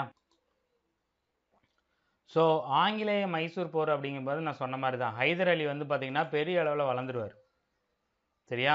இந்தியாவில் ஆங்கிலேய ஆட்சிக்கு விரிவாக்கத்திற்கு எதிராக ஹைதர் அலியும் அவரோட பையனான திப்பு சுல்தானும் ஒரு முக்கிய பங்கு வகிச்சிருப்பாங்க, சரியா? ஸோ இவர் 2 பேரும் வந்து பார்த்திங்கன்னா பயங்கர வீரத்தோட ஆங்கிலேயரை எடுத்து போரிட்டு இருப்பாங்க. 1761 ஹைதர் அலி மைசூர் சமஸ்தானத்தின் உண்மையான ஆட்சியாளராக இருப்பார். அது மட்டும் இல்லாமல் ஆங்கிலேயருக்கு ஒரு சிம்ம சொப்பனமாக திகழ்ந்திருப்பார். முதல் ஆங்கிலேய மைசூர் போர் வந்து பார்த்திங்கன்னா 1767 to 69. இதுக்கு காரணம் என்னென்னா ஹைதர் அலியோட வளர்ச்சி, பிரெஞ்சுக்காரங்களோட அவர் வச்சிருந்த நட்பு, சரியா? ஹைதர் அலிக்கு எதிராக மராத்தியர்கள், ஹைதராபாத் நிசாம்கள், ஆங்கிலேயர்கள் 3 பேர் சேர்ந்து ஒரு பிரச்சனையை பண்ணுவாங்க, சரியா? முதல் போர் என்ன பண்ணோம் அப்படின்னா தளபதி ஜோசப் தலைமையிலான படையை வச்சுக்கிட்டு ஹைதராபாத் நிசாம் 1767 மைசூர் மீது படையெடுத்திருப்பார். ஆனால் அவர் என்ன பண்ணியிருப்பார், ஆங்கில படையை தோற்கடித்து ஹைதர் அலி மங்களூரை கைப்பற்றிருப்பார். ஆனாலும் 1769 மார்ச் மாதம் ஹைதர் அலி மதராஸ் மீது படையெடுக்கும் போது மதராஸையும் கைப்பற்றுறதுக்கு முன்னாடி அவருக்கு ஒரு சின்ன பின்னடை வரும்போது ஆங்கிலேயர்கள் டப்புன்னு ஒரு ஒப்பந்தத்தை போட்டுருவாங்க. 1769 ஏப்ரல் 4 அவர்கிட்ட ஒரு ஒப்பந்தம் போடுவாங்க. அதுதான் வந்து பார்த்திங்கன்னா மதராஸ் உடன்படிக்கை, சரியா? அந்த போரோட முடிவில் என்ன பண்ணியிருப்பாங்கன்னா போருக்கு முன்னாடி யார் யார் எந்தெந்த பகுதிகளை கைப்பற்றுப்பாங்களோ அந்த பகுதிகளை திரும்ப பெறணும். அதே மாதிரி ஹைதர் அலி யாராவது தாக்க வரும்போது பிரிட்டிஷு ஹைதர் அலி ஹெல்ப் பண்ணும். அதே மாதிரி ஹைதர் அலி வந்து பார்த்திங்கன்னா பிரிட்டிஷ்க்கு ஏதாவது பிரச்சனை வரும்போது ஹெல்ப் பண்ணும் அப்படின்னு தான் பரஸ்பரம் 2 பேரும் ஒருத்தருக்கு ஒருத்தர் உதவி பண்ணிக்கணும் அப்படிங்கிறது தான் ஒப்பந்தம், சரியா? 1769 ஏப்ரல் 4 ஒப்பந்தத்தின் பிரகாரம் ஆங்கிலேயர்கள் நடந்துக்க மாட்டாங்க. ஏன்னா 1771 மராத்தியர்கள் என்ன பண்ணுவாங்க, ஹைதர் அலிக்கு எதிராக படையெடுக்கும் போது மதராஸ் உடன்படிக்கையின் மீது படி ஆங்கிலேயர்கள் ஹைதர் அலிக்கு உதவி பண்ண மாட்டாங்க. அதே மாதிரி ஹைதர் அலி ஆட்சிக்கு உட்பட்ட பிரெஞ்சு குடியேற்ற பகுதியான மாகியை வந்து பார்த்திங்கன்னா ஆங்கிலேயர்கள் கைப்பற்றுவாங்க. நீ ஒப்பந்தத்து பிரகாரம் நடந்துக்கணும்ல, ஒப்பந்தத்து பிரகாரம் நடந்துக்க மாட்டாங்க. இந்த பக்கம் கொஞ்சம் அசந்த நேரமாக அவரோட பகுதியான மாகியும் கைப்பற்றுவார். இதனால் என்ன பண்ணுவார், ஹைதர் அலி இப்படி ஒரு கூட்டணி உருவாக்குவார். முதல்ல வந்து பார்த்திங்கன்னா ஹைதர் அலி ஃபஸ்ட்டு மைசூர் போரில் ஹைதர் அலி, பிரிட்டிஷு, மராத்தியர், இந்த பக்கம் வந்து பார்த்திங்கன்னா ஹைதராபாத். 2வதுல அப்படியே மாறி போயிடும். இந்த இடத்துல பிரிட்டிஷ் வந்துடும், சரியா? பிரிட்டிஷ் இந்த இடத்துல வந்து பார்த்திங்கன்னா ஹைதர் அலி வந்துடுவார். இவங்க 3 பேர் சேர்ந்து இவங்கிட்ட போர் புரிவாங்க, சரியா? 1781 சரியா ஆங்கிலேய படை தளபதியான சர் அயர்கூட், ஆல்ரெடி நம்ம பார்த்தோம்ல வந்தவாசி 1761, அவரு தான். அவர் பரங்கிப்பேட்டை அப்படிங்கிற இடத்துல ஹைதர் அலியை தோக்கடிச்சிருவார். மைசூர் படைகள் சோளிங்கர் அப்படிங்கிற பகுதியிலையும் தோல்வி தழுவிடும். இந்த நேரத்தில் தான் வந்து பார்த்திங்கன்னா ஹைதர் அலிக்கு வந்து பார்த்திங்கன்னா புத்துநோய் இருக்கும். புத்துநோய் இருக்கும்போது 1782 அவர் இறந்துருவார். அவர் இறந்ததுக்கப்புறம் அவர் பையனான திப்பு சுல்தான் இங்கே உள்ளே வந்துடுவார். திப்பு சுல்தான் வந்து போரை வந்து பார்த்திங்கன்னா தொடர்ந்து நடத்துவார், சரியா? 83ல் திப்பு சுல்தான் ஆங்கிலேய படத்தில் பார்த்தீங்கன்னா பிரிகேடியர் மேத்யூஸ் அவரது படைகளையும் கைது செய்வார். இதுவே பின்னாடி வந்து பார்த்தீங்கன்னா திப்புக்கு ஒரு பின்னடைவாக ஏற்படும்.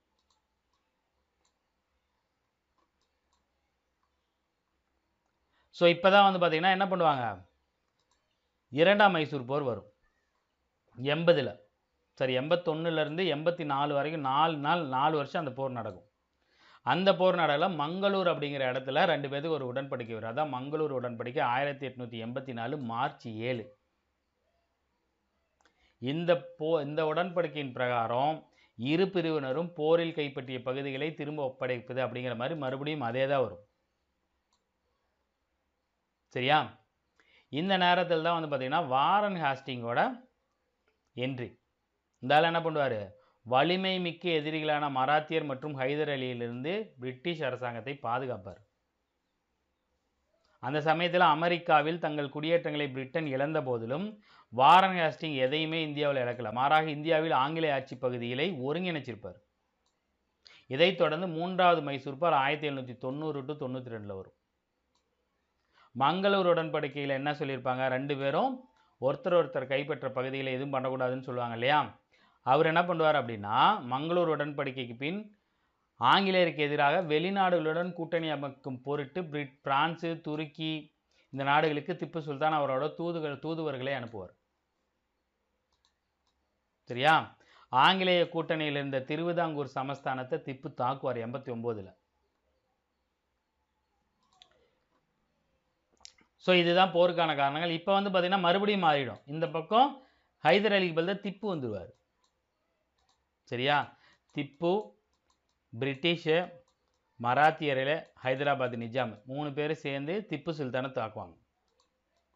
கிட்டத்தட்ட 1990லேருந்து 94 வரைக்கும் 2 வருஷம் இந்த போர் நடந்திருக்கும். திப்புக்கு வந்து பார்த்திங்கன்னா எல்லா பக்கம் இருந்தும் இந்த பக்கம் திருவிதாங்கூர்லேருந்து தாக்குவாங்க, ஹைதராபாத்லேருந்து தாக்குவாங்க, ஆங்கிலேயர்கள் ஒரு பக்கம் தாக்குவாங்க, மராத்தியர்கள் ஒரு பக்கம் தாக்குவாங்க. 3 கட்டங்களாக தொடர்ந்து எதிர்த்து போட்டுட்ருப்பார். தளபதி மோடோஸ் அப்படிங்கிற தலைமையில் தாக்குதல் நடத்தும் போது தோல்வியில் முடிஞ்சிருக்கும். 1790ல் ஹாரன் வாலிஸ் என்ன பண்ணுவார், அவராக இறங்கி ஸ்ரீரங்கப்பட்டணத்தை தாக்குவதற்கு தடையாக இருந்த மலைக்கோட்டையும் அவர் கைப்பற்றுவார். ஸோ இந்த இடத்துல வந்து பார்த்திங்கன்னா திப்புக்கு நம்பிக்கை இழந்துடும். ஏன்னா 3 பக்கம் இருந்து அவருக்கு அடி விழுவுது. கோட்டையும் பிடிச்சதுக்கப்புறம் வேறு வழி இல்லாமல் ஆங்கிலேயர்கிட்ட பேச்சுவார்த்தைக்கு உடன்பட்டுவார். அந்த பேச்சுவார்த்தை பிரகாரம் 1792ல் ஸ்ரீரங்க உடன்படிக்கையை திப்பு சுல்தான்கிட்ட திணிப்பார். திப்பு சுல்தான் என்ன உடன்படிக்கை அப்படின்னா, அவரோட ஆட்சி பகுதியில் பாதி ஆங்கிலேயருக்கு கொடுத்துருக்கணும். போர் இழப்பீட்டு தொகையாக 3.6 கோடி செலுத்தணும். அவரோட 2 மகன்களில் பிணை கைதியாக ஆங்கிலேயருக்கு கொடுக்கணும். இதன் மூலமாக ஆங்கிலேயருக்கு என்ன பண்ணுவாங்க, மலபார், குடகு, திண்டுக்கல், சேலம், கோயம்புத்தூர், பாராளுமன்ற பகுதி எல்லாத்தையும் வாங்குவார். இந்த ஸ்ரீரங்க உடன்படிக்கையின் பிரகாரம் வந்து பார்த்திங்கன்னா திப்பு சுல்தானுக்கு ஏற்பட்ட அவமானத்தால் திப்பு சுல்தானால் தாங்கிக்கவே முடியாது. காரன் வாலிஸு என்னென்ன பண்ணாங்க அப்படின்றனால 1799ல் 4வது போர் நடக்கும். இதுதான் கடைசி போர். திப்பு சுல்தான் ஆங்கிலேயருக்கு எதிராக மறுபடியும் துருக்கி, அரேபியா, ஆப்கானிஸ்தான், பிரான்ஸ் எல்லாத்துக்கும் தூதர் அனுப்புவாங்க. அந்த சமயத்தில் எகிப்து மீது படையெடுத்த நெப்போலியனா ஃப்ரெஞ்சு, அவரு கூடயும் திப்பு வந்து பார்த்திங்கன்னா தொடர்பு வச்சுருப்பார். பிரெஞ்சு அலுவலர்கள் ஸ்ரீரங்கப்பட்டணத்துக்கு வருகை புரிந்து அங்கே வந்து பார்த்திங்கன்னா ஜகோப்பியன் அப்படிங்கிற ஒரு கழகத்தையும் நிறுவிருப்பாங்க. அங்கே ஒரு சுதந்திர மரம் நிறுவப்படும். இந்த நேரத்தில் காரன் வாலிஸ் போய் வெல்லஸ்லி வந்துடுவாங்க. வெல்லஸ்லி திப்பு சுல்தான் மீது போர் தொடுக்கப்பட்டு இந்த டைம் வந்து பார்த்திங்கன்னா திப்பு சுல்தானை கைது பண்ணுறதோ உடன்படிக்கையும் அவங்க தயாராக இருக்க மாட்டாங்க. திப்பு சுல்தானை கொல்லணும். சரியா? திட்டமிட்டபடி மைசூரின் மேற்கே பம்பாய் இராணுவம் ஸ்டூவர்ட் தலைமையில் படையெடுத்து மெட்ராஸ் இராணுவம் தலைமை ஆளுநர் சகோதரான ஆர்த்தர் வெல்லஸ்லி தலைமையில் திப்பு சுல்தானை தாக்கியிருக்கும். திப்பு தன்னுடைய தலைநகரம் ஸ்ரீரங்கப்பட்டணத்துக்கு பின்வாங்கியிருப்பார். 1799 மே 4 ஸ்ரீரங்கப்பட்டணமும் கைப்பற்றப்பட்டு வீரதீரமாக போராடிய திப்பு சுல்தான் கொல்லப்படுவார். 4ஆம் மைசூர் போர் முடிவுக்கு வந்து ஒட்டுமொத்த மைசூரும் ஆங்கிலேயருக்கு முன்பாக சரணடைது. மைசூர் இப்போ இருக்கிற மைசூரில் கர்நாடகா, ஆந்திராவில் பாதி பகுதி, தெலுங்கானா எல்லாம் சேர்ந்ததான் மைசூர். ஸோ போருக்கு பின்னாடி கர்நாடகா, கனரா, வயநாடு, கோயம்புத்தூர், தாராபுரம் எல்லாமே வந்து பார்த்திங்கன்னா இவங்களுக்கு வந்துடும். உடையார் வம்சத்தினர் மறுபடியும் அரியணை ஏறியிருப்பாங்க. திப்பு சுல்தானோட குடும்பம் வேலூருக்கு போயிருக்கும். அங்கேருந்தா வேலூர் புரட்சி தொடங்கியிருக்கும். சரியா?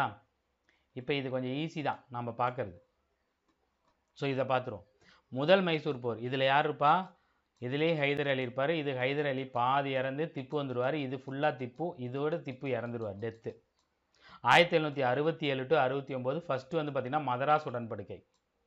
இந்த டைம் வந்து பார்த்திங்கன்னா இந்த பக்கம் ஹைதர் அலி தனியாக இருப்பார், இந்த பக்கம் ஆங்கிலேயர்கள், பிரிட்டிஷு, மராத்தியர்கள், ஹைதராபாத் நிஜாம்.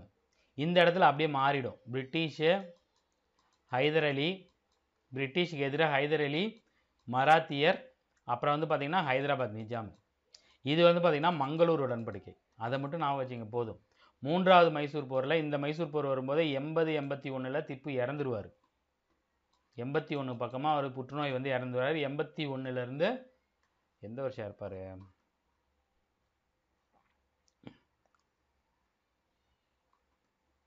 82. சரியா? 82 இறந்ததுக்கப்புறம் ஹைதர் அலி இறந்ததுக்கப்புறம் திப்பு சுல்தான் தொடர்ந்து நடத்தி மங்களூர் உடன்படிக்கையின் பிரகாரம் இந்த போர் முடிஞ்சிடும். இரண்டாம் மைசூர் போருக்கு இது இவங்க என்ன பண்ணுவாங்க அப்படின்னா, ஏதாவது போர் நடக்கும்போது இவங்க உதவணும் அப்படிங்கிறத தாண்டிடுவாங்க. உதவணும் அப்படிங்கிறது தான் உடன்படிக்கை. அதை தாண்டினால தான் போர் நடக்கும். மூன்றாவது மைசூரில் ஆங்கிலேய மைசூர் திப்பு சுல்தானுக்கும் இந்த பக்கம் மறுபடியும் அணி மாறிடும். பிரிட்டிஷு, ஹைதராபாத் நிஜாமு, மராத்தியர்கள். சரியா? இப்படி தான் வரும், மாற்றி மாற்றி வரும். சரியா? இதுக்கு காரணம் என்ன அப்படின்னு வந்து பார்த்திங்கன்னா, திப்பு சுல்தான் ஃப்ரெஞ்சுக்கு ஆள் அனுப்பியிருப்பார், துருக்கி அரேபியாவுக்கு ஆள் அனுப்பியிருப்பார். 1789 திருவிதாங்கூரை தாக்குவார்.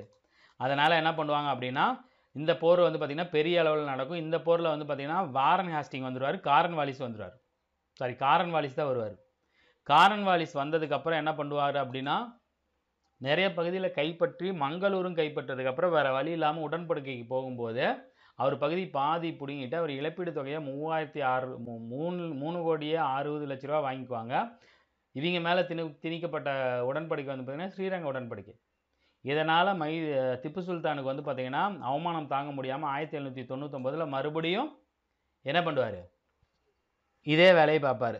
நெப்போலியனோட தொடர்பு வச்சுருப்பார். துருக்கி அரேபியாவுக்கு பிரிட்டிஷை தாக்கிறதுக்கு அனுப்பினோன்னே இந்த தடவை வெள்ளஸ்லேருந்து இவரை விடக்கூடாதுன்னு ஸ்ரீரங்க பட்டணத்தை கைப்பற்றி போரில் திப்பு சுல்தான் கொல்லப்படுவார். இதில் எந்த உடன்படிக்கையும் வராது. ஸோ மதராசு, மங்களூரு, ஸ்ரீரங்கம். சரியா? ஸோ இதோட ஆங்கிலேய மைசூர் போர் முடிஞ்சு. சரியா? அடுத்து ஆங்கிலேய மராத்திய போர். இது ஒரு 3 போர் இருக்குது. அடுத்து வந்து பார்த்திங்கன்னா ஆங்கிலேய மராத்திய போர்கள். ஸோ இந்த கர்நாடக போர்கள், மைசூர் போர்கள் எல்லாம் கூட ஈஸி. இருக்கிறதுலே ஒரு தலைவலி பிடிச்ச வேலை எதுன்னு வந்து பார்த்திங்கன்னா இந்த ஆங்கிலேய மராத்திய போர்கள். யார் கூட சண்டை போடுறாங்க, எதுக்கு சண்டை போடுறாங்கன்னே தெரியாது. சரியா? உங்களுக்கு வந்து பார்த்திங்கன்னா இது சிம்பிளாக சொல்கிற மாதிரி நான் சொல்கிறேன். ஸோ மூன்றாவது பானிபட் போர் 1761 பக்கமாக நடக்கும். ஸோ அந்த போரில் வந்து பார்த்திங்கன்னா மராத்தியர் வந்து பார்த்திங்கன்னா முழுசாக செதஞ்சு அழிஞ்சு 4 பிரிஞ்சு போயிடும். மூன்றாம் பானிபட் போருக்கு அப்புறம் வந்து பார்த்திங்கன்னா முகலாயர்கள் டெல்லியில் ஒரு மாதிரி கட்டுப்பாட்டை எடுத்துக்குவாங்க. ஆனால் பேஷ்வா கட்டுப்பாட்டில் இந்த பழைய மராத்திய கூட்டமைப்பு 4 பிரிஞ்சு போயிடும். சரி, 5 சுதந்திர மாநிலமாக போயிடும். பூனாவில் பேஷ்வா, பரோடாவில் கெய்க்வாட், நாக்பூரில் போன்ஸ்லே, இந்தூரில் ஹோல்கர், குவாலியரில் சிந்தியா. இப்போ பாருங்கள், இதெல்லாம் குடும்ப வம்சத்து பேர், அங்கங்கே ஆளக்கூடிய ராஜாக்களின் பேர். பரோடா கெய்க்வாட்டு, நாக்பூரில் போன்ஸ்லே, இந்தூரில் கோல்கர், குவாலியரில் சிந்தியா. சரியா? 4 தலைவர்களும் ஒருத்தருக்கு ஒருத்தர் சண்டை போட்டுகிட்டே இருந்தாலுமே மராத்தியர்கள் பலம் வாய்ந்த சக்தியாக தான் இருப்பாங்க. ஸோ இவங்களோட சண்டையை வந்து பார்த்திங்கன்னா ஆங்கிலேயர்கள் அவங்களுக்கு சாதகமாக எப்படி பயன்படுத்திக்கலான்னு யோசிச்சிருப்பாங்க. ஸோ மராத்திய பேஷ்வா நாராயண ராவ் இறந்ததுக்கப்புறம் ரகுநாத ராவ் வந்து பார்த்திங்கன்னா அங்கே பேஷ்வாவாக மாறியிருப்பார். ஆங்கிலேயர்கள் தலையிட்டு ரகுநாத ராவுக்கு அப்புறம் நாராயண ராவ் இது பண்ணிக்கலாம். சரி, நாராயண ராவுக்கு அப்புறம் ரகுநாத ராவ் அப்படிங்கிறவரை பேஷ்வா ஆக்கிக்கலாம் அப்படின்னு சொல்லும்போது பூனாவில் ஆல்ரெடி இந்த மராத்திய கூட்டமைப்புலேருந்து ஒரு குழு வந்து பார்த்திங்கன்னா ரொம்ப ஸ்ட்ராங்காக இருக்கும். அது வந்து பார்த்திங்கன்னா அந்த குழுவுக்கு தலைவர் வந்து பார்த்திங்கன்னா நானா பட்னாவிஸ். சரியா? அந்த குழு என்ன சொல்லுன்னா, நாராயண ராவோட 2வது மனைவிக்கு வந்து பார்த்திங்கன்னா ஒரு குழந்தை இருக்கும். அந்த குழந்தை பேர் வந்து பார்த்திங்கன்னா 2ஆம் மாதவராவ். அவரை தான் பேஷ்வாவா மாற்றணும் அப்படின்னு சொல்லியிருப்பாங்க. சரியா? இது அவரை பேஷ்வா அங்கரிச்சது இல்லாமல் அங்கே ஒரு அரசையும் அந்த அந்த நானா பட்னாவிஸ் கீழே இருந்த குழு அமைச்சிருக்கும். சரியா? இப்போ பிரிட்டிஷால் பேஷ்வா ஆகின ரகுநாத ராவ் என்ன பண்ணுவார்? பிரிட்டிஷில் தான் உதவிக்கு போவார். ஸோ இதன் பிரகாரம் 1775 ஆங்கிலேயருக்கும் ரகுநாத ராவுக்கும் ஒரு ஒப்பந்தம் உண்டாகும். அதுதான் சூரத் ஒப்பந்தம். சரியா? அந்த ஒப்பந்தத்தை வந்து பார்த்தீங்கன்னா கர்நாடக ஆட்சிக்குழு ஏற்றுக்கல. இருந்தாலும் அப்போ தலைமை ஆளுநர் அந்த வாரன் ஹாஸ்டிங் என்ன பண்ணுவார்?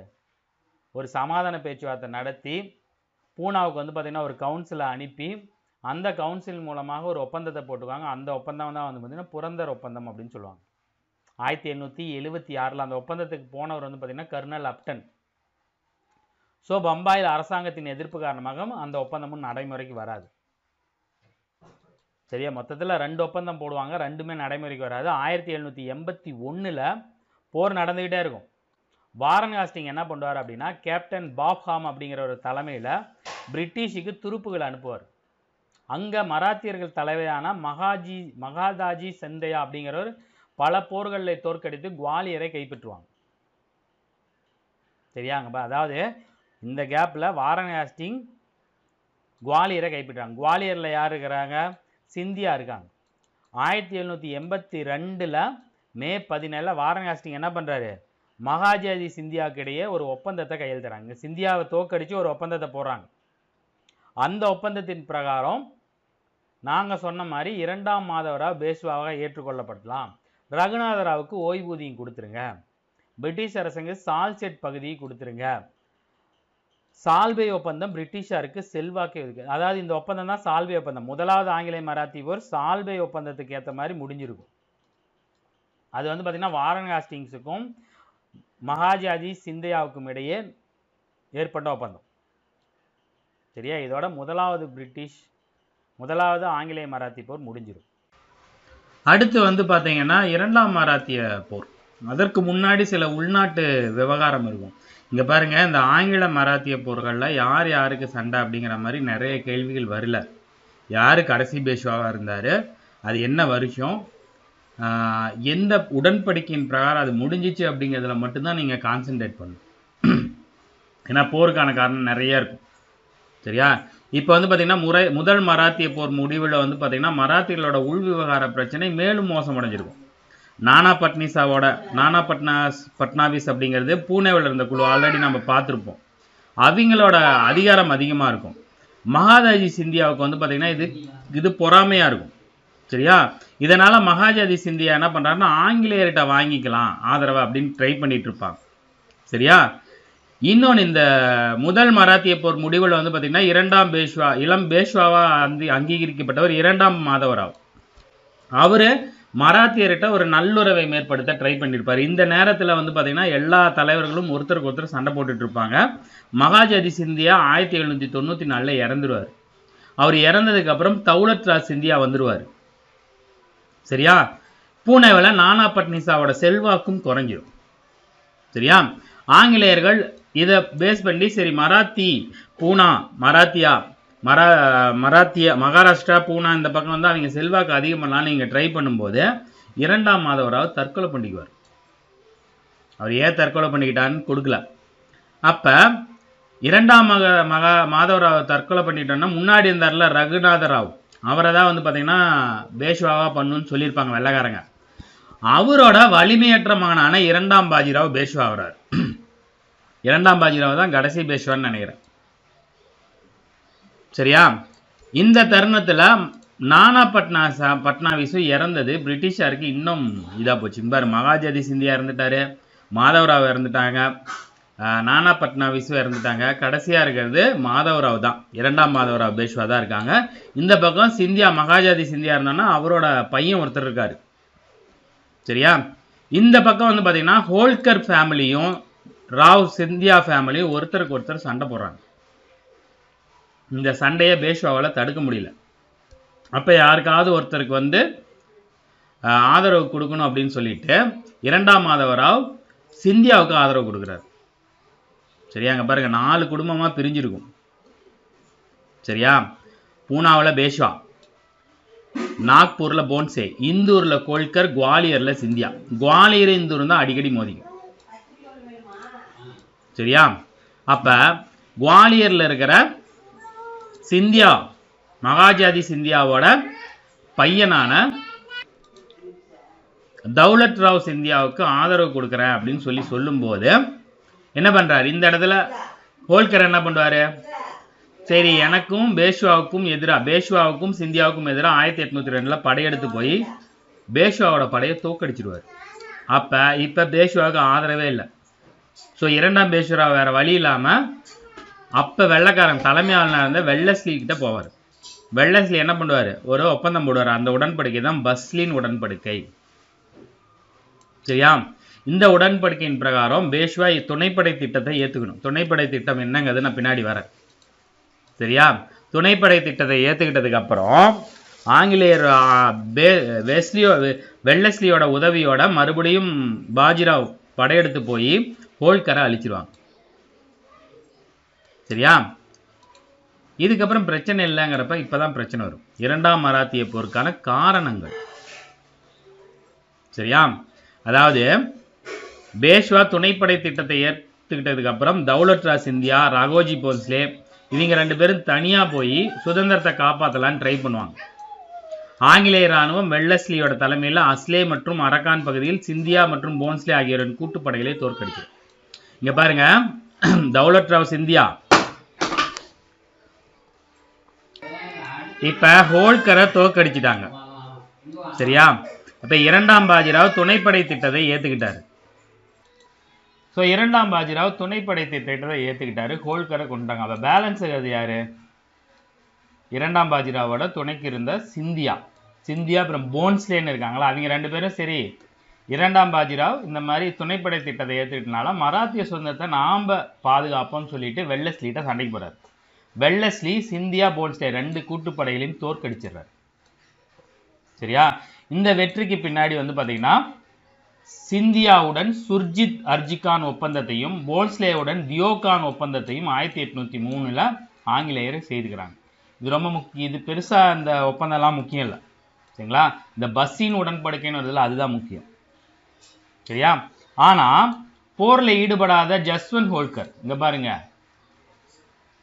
இங்க தோக்கடிக்கப்பட்டார் இல்லையா ஹோல்கர், அந்த ஜஸ்வந்த் ஹோல்கர் பாத்தீங்கன்னா ஆங்கிலேயருக்கு அடிபணியில் அங்க தோத்து போயிட்டார். இருந்தாலும் அவங்களோட ஆளுமையை ஒத்துக்கல. 1804 ஜெய்ப்பூர் பிரதேசத்தை ஹோல்கர் சூறையாடும் போது ஆங்கிலேயர் அவருக்கு எதிராக போர் தொடுக்கிறாங்க.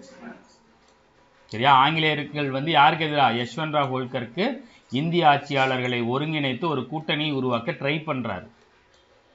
ஆனா அவர் முயற்சி தோல்வி அடைந்து இறுதியில் மராத்தியர்கள் முக்கியமா எல்லாருமே தோற்கடிக்கப்பட்டு ஆங்கிலேயருக்கு கப்பம் கட்டும் நிலைக்கு போறாங்க. இவங்களாம் ஒன்னா இருந்திருந்தாங்கன்னா பிரச்சனை இல்லை. அவங்களுக்குள்ளேயே சண்டை போட்டுக்கிட்டு வெள்ளைக்காரனை வர வச்சு ஒன்றும் இல்லாமல் போயிட்டாங்க. சரியா? மேலும் மராத்திய தலைவர்கள் ஒருத்தருக்கு ஒருத்தர் பிரிக்கப்பட்டு தனிமைப்படுத்தப்பட்டாங்க. இந்த போருக்கு பின்னாடி மராத்தியர்களின் வலிமை பலவீனம் அடைஞ்சிச்சு. கிழக்கிந்திய கம்பெனி தவிர்க்க முடியாத சக்தியாக இருந்துச்சு. சரியா? இப்பதான் கடைசி போர் வருது, 3வது ஆங்கிலேய மராத்திய போர் 1817-18. ஸோ மராத்தியர்கள் இந்த இதை பண்ணிக்கிட்டு கப்பம் கட்டுற நிலைமைக்கு போனோம்னா அவங்களால ஒன்றும் பண்ண முடியல. எப்படியாவது வெள்ளைக்காரனை துரத்திட்டு நாம் வரணும், கிழக்கிந்திய கம்பெனிக்கும் ஆட்சியை முடிவு கொண்டது மராத்திய சாம்ராஜ்யத்தை மறுபடியும் ஒன்றிணைக்கணும் அப்படின்னு சொல்லிட்டு மராத்திய பகுதிகளை ஆங்கில படைவீரர்கள் ஆக்கிரமிக்கும் போது தலைமை ஆளுநரான ஹேஸ்டிங் பிரபுவுக்கும் ஜெனரல் தாமஸ் ஹிலாப்க்கு இடையில ஒரு படைப்பிரிவு அந்த ஆக்கிரமிக்கு ஹெல்ப் பண்ணுறாங்க. அப்போ பேலன்ஸ் இது இரண்டாம் பாஜிராவ். சரியா? இரண்டாம் பாஜிராவோட படைகளை தொடர்ந்து நாக்பூரோட இரண்டாம் மூத்தவஜி போன்ஸ்லேவும் இந்தூரோட ஹோல்கர்லாம் இறந்துட்டாங்களே, இன்னொருத்தர் இருக்கார் இல்லையா மகிழ்கர் ஹோல்கரும் ஆங்கிலேயருக்கு எதிராக கிளத்தெழுந்துறாங்க. ஆனால் இந்த நேரத்தில் குவாலியரோட தௌலத் ராவ் சிந்தியாவும் இவங்க 2 பேர்த்துக்குமே உதவி பண்ணல. அவரு தனியாக இருக்கிறார். சரியா? இப்போ பாருங்க, இரண்டாம் பாஜிராவ் ஃப்ரீயாக இருக்காரு, ஒரு போன்ஸ்லே, ஒரு ஹோல்கர் எல்லாரும் சேர்ந்து வெள்ளைக்காரன் துரத்தலான்னு ட்ரை பண்ணும்போது சிந்தியா, குவாலியரோட சிந்தியா இவங்களுக்கு ஹெல்ப் பண்ணல. இடையில அங்கங்கே போர் நடக்குது. காக்கி, கோர்கோன் ஆகிய இடங்களில் நடைபெற்ற போர்களில் பேஷ்வா தோற்கடிக்கப்படுகிறார். பேஷ்வா படைகள் பல இடங்களில் பிடிபடுது. சரியா, இதை தொடர்ந்து சிந்தாபால்டி அப்படிங்கிற போரில் போஸ்லேவும் ஹோல்கரும் ஆங்கிலேயர்களால் தோற்கடிக்கப்படுகின்றன. விளைவு, இந்த போரில் முடிவில் முற்றிலுமாக மராத்திய கூட்டமைப்பு கலைக்கப்படுது, பேஷ்வா பதவி ஒழிக்கப்படுது. அப்பனா கடைசி பேஷ்வா யாரு? இரண்டாம் பாஜிராவ் மட்டும்தான். சரியா, பேஷ்வா இரண்டாம் பாஜிராவின் பெரும்பாலான பகுதிகள் பம்பாய் மாகாணத்தோடு இணைக்கப்படுகிறது. தோற்கடிக்கப்பட்ட போன்ஸ்லே, ஹோல்கரு, மராத்திய பகுதியிலான அவங்களோட நாக்பூர், இந்தூர் ஆகியவை ஆங்கிலேயர்களால் கையகப்படுத்தப்படுகிறது. கடைசி பேஷ்வாவான இரண்டாம் பாஜிராவுக்கு இதுக்கு மேலே உனக்கு மராத்திய அரசும் கிடையாது, கூட்டமைப்பும் கிடையாது, பேஷ்வா அப்படிங்கிற பதவியும் கிடையாது, ஓய்வூதியம் 8 லட்சத்தை வருஷத்துக்கு 8 லட்சம் வாங்கிட்டு உக்காந்துரு அப்படின்ட்டாங்க. இதோட மராத்திய போர் முடிஞ்சது. அப்போ இந்த போரில் முக்கியமாக உடன்படிக்கைன்னு வரும்போது ஒரே ஒரு உடன்படிக்கை மட்டும்தான் வருது. சரியா, ஆனால் நீங்கள் 12th இதே பாடம் வரும்போது சிலது வரும். ஸோ இது சிம்பிளாக நான் ஒன்று சொல்கிறேன் பாருங்கள். முதல் ஆங்கிலேய மராத்திய போர், சரியா, 1775 to 82. இதில் 2 உடன்படிக்கைகள் வரும். ஒரு சூரத் உடன்படிக்கை, ஒரு புரந்தர் உடன்படிக்கை இங்கே கொடுப்பாங்க. சரியாங்க, பாருங்கள், சூரத் உடன்படிக்கை, அதுக்கப்புறம் புரந்தர் ஒப்பந்தம். இது ரெண்டுமே இதாகாமல் கடைசியாக வந்து பார்த்திங்கன்னா சால்பை அப்படிங்கிற உடன்படிக்கையோட இந்த போர் முடியும். சரியா, அடுத்து இரண்டாவது மராத்திய போர் வந்து பார்த்திங்கன்னா பஸ்ஸின் உடன்படிக்கை அப்படிங்கிறதோட முடியும். சரியா, இந்த போர் வந்து பார்த்திங்கன்னா உடன்படிக்கை வந்து பார்த்திங்கன்னா உடன்படிக்கை தான் காரணமாக இருக்கும், பஸ்ஸின் உடன்படிக்கை. சரியா, அதை தொடர்ந்து போர்கள் இருக்கும், அவங்கவுங்க தனித்தனியாக ஒப்பந்தம் போட்டுக்குவாங்க. சரியா, இரண்டாம் இதில் வந்து பார்த்திங்கன்னா அஜுகான் ஒப்பந்தம் சிந்தியாவோட, போன்ஸ்லேவோட தியோகான் ஒப்பந்தம் 1803. சரியா, இதை தொடர்ந்து வந்து பார்த்திங்கன்னா ராஜ்காட் உடன்படிக்கைன்னு இந்த ஜெய்ப்பூரில் ஒன்று போடுவாங்க. சரி, இதோட இந்த போர் வந்து பார்த்திங்கன்னா வேறு மாதிரி போய் வேறு வழியெல்லாம் முடிஞ்சிடும். அதாவது இவர் ஒரு உடன்படிக்கை போடுவார். மூன்றாவதுல எந்த உடன்படிக்கையும் வராது, பேஷ்வா பதவி ஒழிக்கப்படும், மராத்திய கூட்டமைப்பு கலைக்கப்படும். அவ்வளோதான் விஷயம். சரியா, 3 போரையும் மறுபடியும் ஒரு தடவை நான் உங்களுக்கு வந்து பார்த்திங்கன்னா சிம்பிளாக சொல்கிறேன், நல்லா கேட்டுங்க. முதல் ஆங்கிலேய மராத்திய போர் வந்து பார்த்திங்கன்னா 1775 1782 வரைக்கும் வரும். மாதவராவ் செத்ததுக்கப்புறம் ரகுநாதராவ் பேஷ்வாவை பண்ணலாங்கும்போது இன்னொரு குரூப் வந்து பார்த்திங்கன்னா இரண்டாம் மாதவராவை சொல்லும். ஸோ அப்போ ரகுநாதராவ் ஆங்கிலேயிட்ட போகும்போது அவங்க ஒரு உடன்படிக்கையை போட்டுவாங்க. சரியா, அப்போ அதுக்கு எதுக்கு சிந்தியா ஒத்துக்க மாட்டார். அப்போ மகாஜாதி சிந்தியாவும் வாரன் ஹேஸ்டிங்ஸ், காரன் வாலிஸ், சரியா, காரன் வாலிஸா வாரன் ஹேஸ்டிங்ஸா, ஒவ்வொரு இடத்துலையும் ஒவ்வொரு மாதிரி கொடுத்து வாரன் ஹேஸ்டிங். சரியா, இவர் என்ன பண்ணுவார், அந்த மகாஜாதி சிந்தியாவோட ஒரு போர் நடக்கும். மே மாதம் வந்து பார்த்திங்கன்னா ஒரு போரில் வந்து பார்த்திங்கன்னா சால்பை ஒப்பந்தம் வாழ்ந்து அதோட முடிச்சிருவாங்க. ஸோ இது எதில் முடியும், சால்பை ஒப்பந்தத்தில் முடியும். சரியா, இதுக்கு முன்னாடி வந்து பார்த்திங்கன்னா 2 ஒப்பந்தங்கள் போடப்படும், சூரத் உடன்படிக்கை, புரந்தர் உடன்படிக்கை. ஸோ இந்த சூரத் உடன்படிக்கையின் பிரகாரம் வந்து பார்த்திங்கன்னா பேஷ்வா பதவிக்காக ஆங்கிலேயர்கள் இராணுவ உதவி வழங்கணும், சில பகுதிகள் ஆங்கிலேயருக்கு கொடுக்கப்படும். சூரத் உடன்படிக்கையில் ரகுநாதராவுக்கு ஓய்வூதியம் கொடுத்துருவாங்க. சரியா, ஸோ மாதவராவ் இந்த போரோட முடிவில் மாதவராவ் 2வது பேஷ்வாக அங்கீகரிக்கப்படுவார். பெரும்பாலான பகுதிகள் திருப்பி கொடுத்துருவாங்க. 20 வருஷம் அமைதி நிலவும். அதுக்கப்புறம் 1803 வந்து பார்த்தீங்கன்னா மறுபடியும் இங்கே யார் இருக்கிறா, 2ஆம் மாதவராவ் இருக்கார், அவர் இறந்துருவார். சரியா, மராத்தியர்களோட இங்கே தான் உள்நாட்டு விவகாரம் வரும். அதாவது மகாஜாதி சிந்தியா இறந்து அவருக்கு பதிலாக இன்னொருத்தர் வந்துடுவார், அவரோட பையன் வந்துடுவார். சரியா, 2ஆம் மாதவராவ் அவரும் தற்கொலை பண்ணிக்குவார். நானா பட்னாவிஸ் இறந்து எல்லாருமே புது ஆளாக வந்துடுவாங்க. 2ஆம் மாதவராவ் இறந்ததுக்கப்புறம் பேஷ்வாக 2ஆம் பாஜிராவ் வருவார். மகாஜாதி சிந்தியா இறந்ததுக்கப்புறம் பார்த்தீங்கன்னா தௌலத் ராவ் சிந்தியா வருவார். ஹோல்கரில் வந்து பார்த்தீங்கன்னா ஜஸ்வந்த் ராவ் ஹோல்கர் இருப்பார். இவங்க 2 பேரும் ஒருத்தருக்கு ஒருத்தர் சண்டை போடும்போது ஹோல்கருக்கு எதிராக தௌலத் ராவ் சிந்தியாவை 2ஆம் பாஜிராவ் வந்து பார்த்தீங்கன்னா என்ன பண்ணுவார், ஆதரிக்கும் போது ஹோல்கர் தௌலத் ராவ் சிந்தியாவையும் 2ஆம் பாஜிராவையும் ஒட்டுக்கா தோக்கடிச்சிருவார். அப்போ இவங்க என்ன பண்ணுவாங்க, உதவிக்கு போவாங்க ஆங்கிலேயர்கிட்ட உதவிக்கு போகும்போது அவங்க துணைப்படை திட்டத்தை வெல்லஸ்லி வந்து பார்த்தீங்கன்னா 2ஆம் பாஜிராவ் மேலே திணிப்பார். சரியா, இதுதான் வந்து பார்த்தீங்கன்னா பஸ்ஸின் உடன்படிக்கைன்னு சொல்லுவாங்க. சரியா? பஸ்ஸின் உடன்படிக்கை 1802. இந்த உடன்படிக்கை தான் இந்த போருக்கே காரணமா இருக்கும். இவரை துணைப்படை திட்டத்தை ஏற்றுக்கிட்டது மற்ற மராத்திய தலைவர்களுக்கு வந்து பார்த்தீங்கன்னா பிடிக்காது. அதனால என்ன பண்ணுவாங்க, ஒருத்தருக்கு ஒருத்தர் சண்டை போடுவாங்க. மராத்திய தலைவர்கள் இந்த உடன்படிக்கை ஒத்துக்க மாட்டாங்க. அதை தொடர்ந்து 3 முக்கிய போர்கள் நடக்கும். சரியா? அர்கான் பகுதியில் அஸ்லே, அர்கான், லஸ்வாரி 3 பகுதிகளில் இந்த மராத்திய தலைவர்கள் தோற்கடிக்கப்படுவாங்க. தோற்கடிச்சதுக்கு அப்புறம் வந்து பார்த்தீங்கன்னா சிந்தியாவோட அர்ஜிகான் ஒப்பந்தத்தையும் போன்ஸ்லேவோட தியோகான் ஒப்பந்தத்தையும் ஆங்கிலேயர்கள் தனித்தனியாக போட்டுருவாங்க. ஆல்ரெடி பாஜிராவோட பஸ்ஸின் உடன்படிக்கை இவங்க போட்டுட்டாங்க. சரியா? இதில் இவங்க எல்லாரும் ரொம்ப அவமானப்பட்டுருவாங்க. மராத்தியர்களோட வலிமை முழுவதுமாக குறைக்கப்படும். 3வது போரில் எல்லாரும் ஒன்றா சேர்ந்து ஆங்கிலேயரை துரத்தலான்னு ட்ரை பண்ணும்போது மொத்தமாக மராத்திய கூட்டமைப்பு கலைக்கப்பட்டு மராத்திய படைகள் அழிக்கப்பட்டு கூட்டமைப்பும் கலைச்சிட்டு இந்தூர், நாக்பூர், இந்தூர் இதெல்லாம் ஆங்கிலேயர் எடுத்துக்குவாங்க. கடைசி பேஷ்வான 2ஆம் பாஜிராவுக்கு வந்து பார்த்தீங்கன்னா ஓய்வூதியத்தோட முடிச்சிருவாங்க. சரியா? இந்த மராத்திய போர்கள் தான் ரொம்ப குழப்பற மாதிரி இருக்கும். இதில் உங்களுக்கு படிக்கிறதுக்கு ரொம்ப கஷ்டமாக இருந்துச்சு அப்படின்னா இப்போ நான் கடைசியாக சொன்னதை மட்டும் ஞாபகம் வச்சுங்க. சரியா? முதல் ஆங்கிலேய மராத்திய போர் 1775 to 82. இதுக்கப்புறம் 20 வருஷம் கழிச்சு தான் வரும். அதுக்கப்புறம் மறுபடியும் ஒரு 20 வருஷம் கழிச்சு தான் வரும். சரியா? இந்த போர் வந்து பார்த்தீங்கன்னா வாரிசுரிமை போர். மாதவராவ், ரகுநாதராவ் இவங்க 2 பேர்த்துல யாரு இது ஹெல்ப் பண்ணது வந்து பார்த்தீங்கன்னா வாரன் ஹேஸ்டிங். அப்போ என்ன உடன்படிக்கை போட்டிருப்பாங்க, சால்பை உடன்படிக்கையின் பிரகாரம் இந்த போர் முடியும். இடையில 2 உடன்படிக்கை, சூரத் உடன்படிக்கை, புரந்தர உடன்படிக்கை. இது வரைக்கும் அது 2ஐயும் கேட்டதில்லை, சால்பை தான் கேட்டிருக்காங்க. அடுத்து இவங்க 2 பேருக்குள்ள போர் வரும். யாருக்கு? சிந்தியாவுக்கும் ஹோல்கருக்கும் இடையில வரும்போது ஹோல்கருக்கு எதிராக சிந்தியாவை ஆதரிக்கும் போது அவர் இவங்க 2 பேரையும் தோற்கடிச்ச உடனே இவர் ஹெல்ப்புக்கு போவார். 2ஆம் பாஜிராவ். இடையில மாதவராவ் எல்லாம் செத்து போயிடுவாங்க. சரியா? 2ஆம் பாஜிராவ் போகும்போது அவர் மேலே ஒரு உடன்படிக்கை போடுவாங்க. அதான் வந்து பார்த்தீங்கன்னா துணைப்படை திட்டத்தை ஏற்றுக்கொள்ளக்கூடிய பஸ்ஸின் உடன்படிக்கை. அந்த பஸ்ஸின் உடன்படிக்கை மராத்திய கூட்டமைப்பை பிளவு ஏற்பட்டு ஒருத்தருக்கு ஒருத்தர் சண்டை போடும்போது அவங்க ஒரு முக்கியமான 3 போர்கள் நடக்கும். மர்கான், அசாய், தல்ஸ்வாரி அப்படிங்கிற இடத்துல. அந்த போரில் தோற்கடிக்கப்பட்டு 2 ஒப்பந்தங்கள் தனித்தனியாக சிந்தியா கூடையும் ஹோல்கர் கூடையும் போடப்படும், போன்ஸ்லே கூடையும் போடப்படும். ஒன்று வந்து பார்த்தீங்கன்னா அர்ஜிகான் ஒப்பந்தம், இன்னொன்று வந்து பார்த்தீங்கன்னா தேவ்கான் ஒப்பந்தம். சரியா?